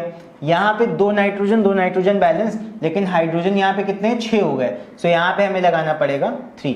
अब जाके ये रिएक्शन यहाँ बैलेंस हो गया। 1 वॉल्यूम यहाँ नाइट्रोजन का लगेगा, 3 वॉल्यूम यहाँ हाइड्रोजन के लगेंगे, तब जाके ये 2 वॉल्यूम ऑफ अमोनिया बनाएगा, यानी NH3 बनाएगा। सो ये है हमारे पास। पूछा क्या गया है, calculate the amount of NH3 form. ये कितना फॉर्म हो रहा है ये हमसे पूछा गया है, और यहाँ पे हमने इन दोनों को कितना कितना लिया है ये मैं लिख देता हूं। यहाँ पे 50 kg N2 का है, 50 kg N2 का है, और 10 kg H2 का है, 10 kg H2 का है, are mix to produce this. ये है यहाँ पे।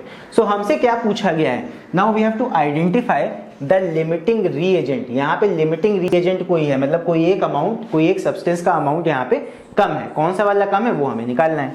तो चलो देखते हैं कौन सा वाला कम है। तो यहाँ पे सॉल्यूशन हमारा कुछ इस तरह होगा। सबसे पहले यहाँ पे हम नंबर ऑफ मोल्स निकालेंगे। देखो हम मासेस को यहाँ डायरेक्टली चेक नहीं कर सकते हैं, यहाँ पे हम रेशियो चेक करते हैं किसमें किसमें, या तो वॉल्यूम का रेशियो चेक कर सकते हैं या मोल्स का रेशियो चेक कर सकते हैं। तो यहाँ हम मोल्स निकालेंगे N2 के भी और H2 के भी। तो यहाँ पे हम निकालेंगे नंबर ऑफ मोल्स किसके, number of moles of N2 के और H2 के। तो number of moles of N2 हो जाएगा हमारा given weight upon molecular wait. Given weight हमारा है 50 kg, molecular weight of N2 कितना हो जाएगा, नाइट्रोजन, एक नाइट्रोजन का एटॉमिक मास होता है 14, यहाँ पे है 2, तो हो जाएगा 2 × 14। ये आ जाएंगे कितने, ऊपर हम ग्राम में इसको कन्वर्ट कर लेते हैं बिकॉज RMM हमारा ग्राम्स में होता है। तो ये हो जाएगा 50,000, 1000 से मल्टीप्लाई कर दिया हमने kg को ग्राम में करने के लिए, और नीचे हो जाएगा 28। तो इसको हम डिवाइड कर लेंगे, आ जाएगा हमारा 1785.7। ठीक इसी तरह यहाँ पे number of moles of hydrogen भी निकाल लेते हैं, H2। ये आ जाएगा हमारा गिवन वेट H2 का कितना है 10 kg, सो ये हो जाएगा 10 kg divide by molecular mass कितना होता है H2 का, यहाँ पे 2 हाइड्रोजन प्रेजेंट हैं, तो ये हो जाएगा 2 × 1 इज इक्वल टू, यहाँ पे 2 से डिवाइड कर देंगे और पहले तो इसको ग्राम में कर लो, ये हो जाएगा 10,000 डिवाइड बाय 2, यानी कि ये आ जाएगा हमारा 5000 नंबर ऑफ मोल्स। सो यहाँ पे नंबर ऑफ मोल्स 5000 आ गए। सो यहाँ पे इस रेशियो में ये दोनों हमारे सामने प्रेजेंट है। सो यहाँ पे इन दोनों का जो हमें रेशियो चाहिए, अगर हम रिएक्शन को देखें तो 1:3 का है।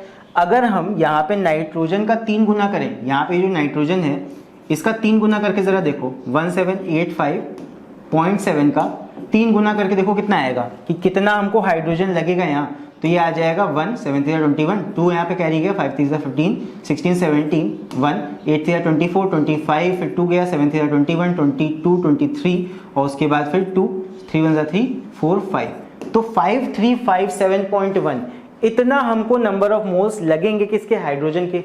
लेकिन हाइड्रोजन है कितना, 5000, तो हाइड्रोजन कम है ना, हमको हाइड्रोजन चाहिए इतने नाइट्रोजन के लिए इतने मोल्स, लेकिन हाइड्रोजन के नंबर ऑफ मोल्स हैं कितने, 5000 हैं, तो कम है ना हाइड्रोजन।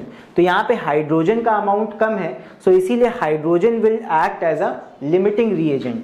यहाँ पे आंसर हमारा हो जाएगा हाइड्रोजन इज लेस। क्यों लेस है, बिकॉज इतनी हाइड्रोजन रिक्वायर्ड है, रिक्वायर्ड H2, और हाइड्रोजन है कितना, इतना है, हाइड्रोजन है कम, चाहिए ज्यादा, तो इसीलिए hydrogen is less, therefore it acts as limiting reagent। तो जो कम वाली चीज होती है ना, लिमिटिंग रिएजेंट हमारा होता है, वही डिसाइड करता है कि कितना प्रोडक्ट बनेगा। तो ये डिसाइड करेगा कि कितना प्रोडक्ट बनना है, जो लिमिटिंग रिएजेंट हमारा है यही डिसाइड करेगा, इसकी क्वांटिटी के अकॉर्डिंग डिसाइड होगा कि कितना हमारा प्रोडक्ट बनके तैयार होगा। तो हमसे क्या पूछा गया है लास्ट में, calculate the amount of NH3, amount of NH3 निकालना है। तो बस अमाउंट ऑफ NH3 निकालने के लिए हम इसका यूज करेंगे, ध्यान रखना इसका यूज नहीं कर सकते बिकॉज ये ज्यादा है। जो कम वाला होगा, लिमिटिंग रिएजेंट वाली चीज होगी हमारी, जो कि यहाँ H2 है, इसकी मदद से हम ये निकालेंगे। ठीक है, बस इतनी बात दिमाग में रखना। चलो निकालते हैं अमाउंट ऑफ NH3। अब इसके बाद हम निकालते हैं अमाउंट ऑफ NH3, यहाँ पे अमाउंट ऑफ NH3 प्रोड्यूस्ड। सो यहाँ पे भी हम वही कॉन्सेप्ट का यूज करेंगे कि एक चीज हमें गिवन होती है, जो कि यहाँ पे हमारा लिमिटिंग रिएजेंट का हमें मास गिवन है 10 kg है, और हमें निकालना क्या है, अमोनिया, ये हमको निकालना है, इसको हम x मान लेंगे। सो यहाँ पे हाइड्रोजन का और अमोनिया का रेशियो कितने कितने का है, 3:2 का, इसी को यूज करेंगे। तो यहाँ पे हाइड्रोजन और अमोनिया का जो रेशियो है H2 और NH3 का जो रेशियो है वो कितना है, 3:2 का। ये हमने कहाँ से निकाला, रिएक्शन से देखा हमने, रिएक्शन से देख लो, H2 और NH3 का रेशियो 3:2 का है। H2 हमारा 10 kg है, NH3 हमें नहीं पता।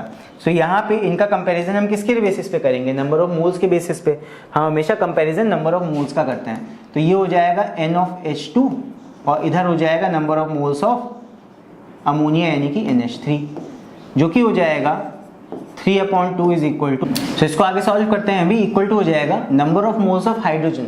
So number of moles of hydrogen हमारे कितने हैं, सो यहाँ पे नंबर ऑफ मोल्स का फॉर्मूला लगा देंगे, given weight upon molecular wait. Given weight hydrogen का हमारा कितना है, हाइड्रोजन यहाँ पे देख सकते हो, हाइड्रोजन हमारा 10 kg गिवन है, सो गिवन वेट 10 kg हो जाएगा। रखते हैं इसको। Number of moles of hydrogen हो जाएगा, गिवन वेट है 10 kg, 10 kg इसको ग्राम में कर लेंगे तो हो जाएगा 10,000, divide by molecular weight of H2, ये हो जाएगा 2 × 1, ये हो गया मॉलिक्यूलर वेट 2 ही आ जाएगा सिंपल ये, तो इसको डिवाइड बाय 2 लिख देते हैं। Divide by number of moles of NH3, again NH3 का हमको नहीं पता, इसका वेट हमें निकालना है, तो ये हो जाएगा x मान लेते हैं इसका given weight, divide by molecular weight of NH3, so RMM of NH3 कितना हो जाएगा, नाइट्रोजन का एटॉमिक मास होता है 14, हाइड्रोजन 3 है यहाँ पे, तो 3 × 1 ये हो जाएगा 14 + 3 17, तो इसका मॉलिक्यूलर मास आ गया 17। बस इसको हमें सॉल्व करना है, आंसर निकाल लेना है, तो ये हो जाएगा 3/2 = 10,000 डिवाइड बाय 2 इंटू इसको रेसिप्रोकल कर देंगे, ये आ जाएगा 17/x। तो यहाँ पे कैंसिल आउट कर दो, 2 से 2 को दोनों साइड्स यहाँ पे 2 और 2 कैंसिल हो जाएगा, तो ये कितना आएगा, यहाँ पे x को इस साइड ले आएंगे, 3 को इधर भेज देंगे, तो ये आ जाएगा x = 10,000 × 17 डिवाइड बाय 3। सो यहाँ पे 10,000 से मल्टीप्लाई कर दो 17 को और 3 से डिवाइड कर दो, सो ये आ जाएगा 56666.66, ये आ जाएगा। तो यहाँ पे ये तुम्हारा ग्राम्स में आएगा, बिकॉज हमने ग्राम में कन्वर्ट कर लिया था अपने वेट को, तो ये ग्राम में आ गया। वापस से इसको केजी में अगर कन्वर्ट करना है, इसको 1000 से डिवाइड कर देंगे, तो ये कितना आएगा, ये आ जाएगा 56.6 kg आ जाएगा आंसर। सो इतने kg ऑफ अमोनिया हमारा प्रोड्यूस होगा। सो यहाँ पे आंसर हम लिख देंगे, answer will be 56.6 kg of ammonia is produced. So 56.6 kg of ammonia हमारी प्रोड्यूस हो जाएगी। सो आई होप तुम लोग को ये क्वेश्चन समझ में आया होगा। ऐसे क्वेश्चंस में बस हमें रिएक्शन चाहिए होता है, तो रिएक्शन हमने सबसे पहले बनाया था इस पर्टिकुलर क्वेश्चन के लिए। उसके बाद में जो जो वेट्स हमें गिवन थे वो हमने लिख लिए थे।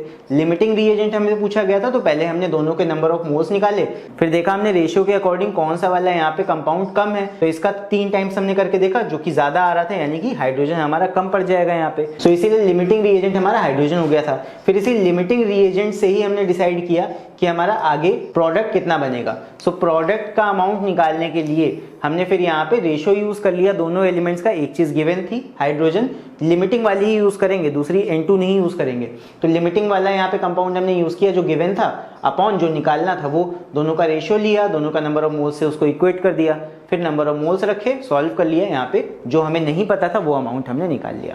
सो आई होप समझ में आ गया होगा पहला क्वेश्चन।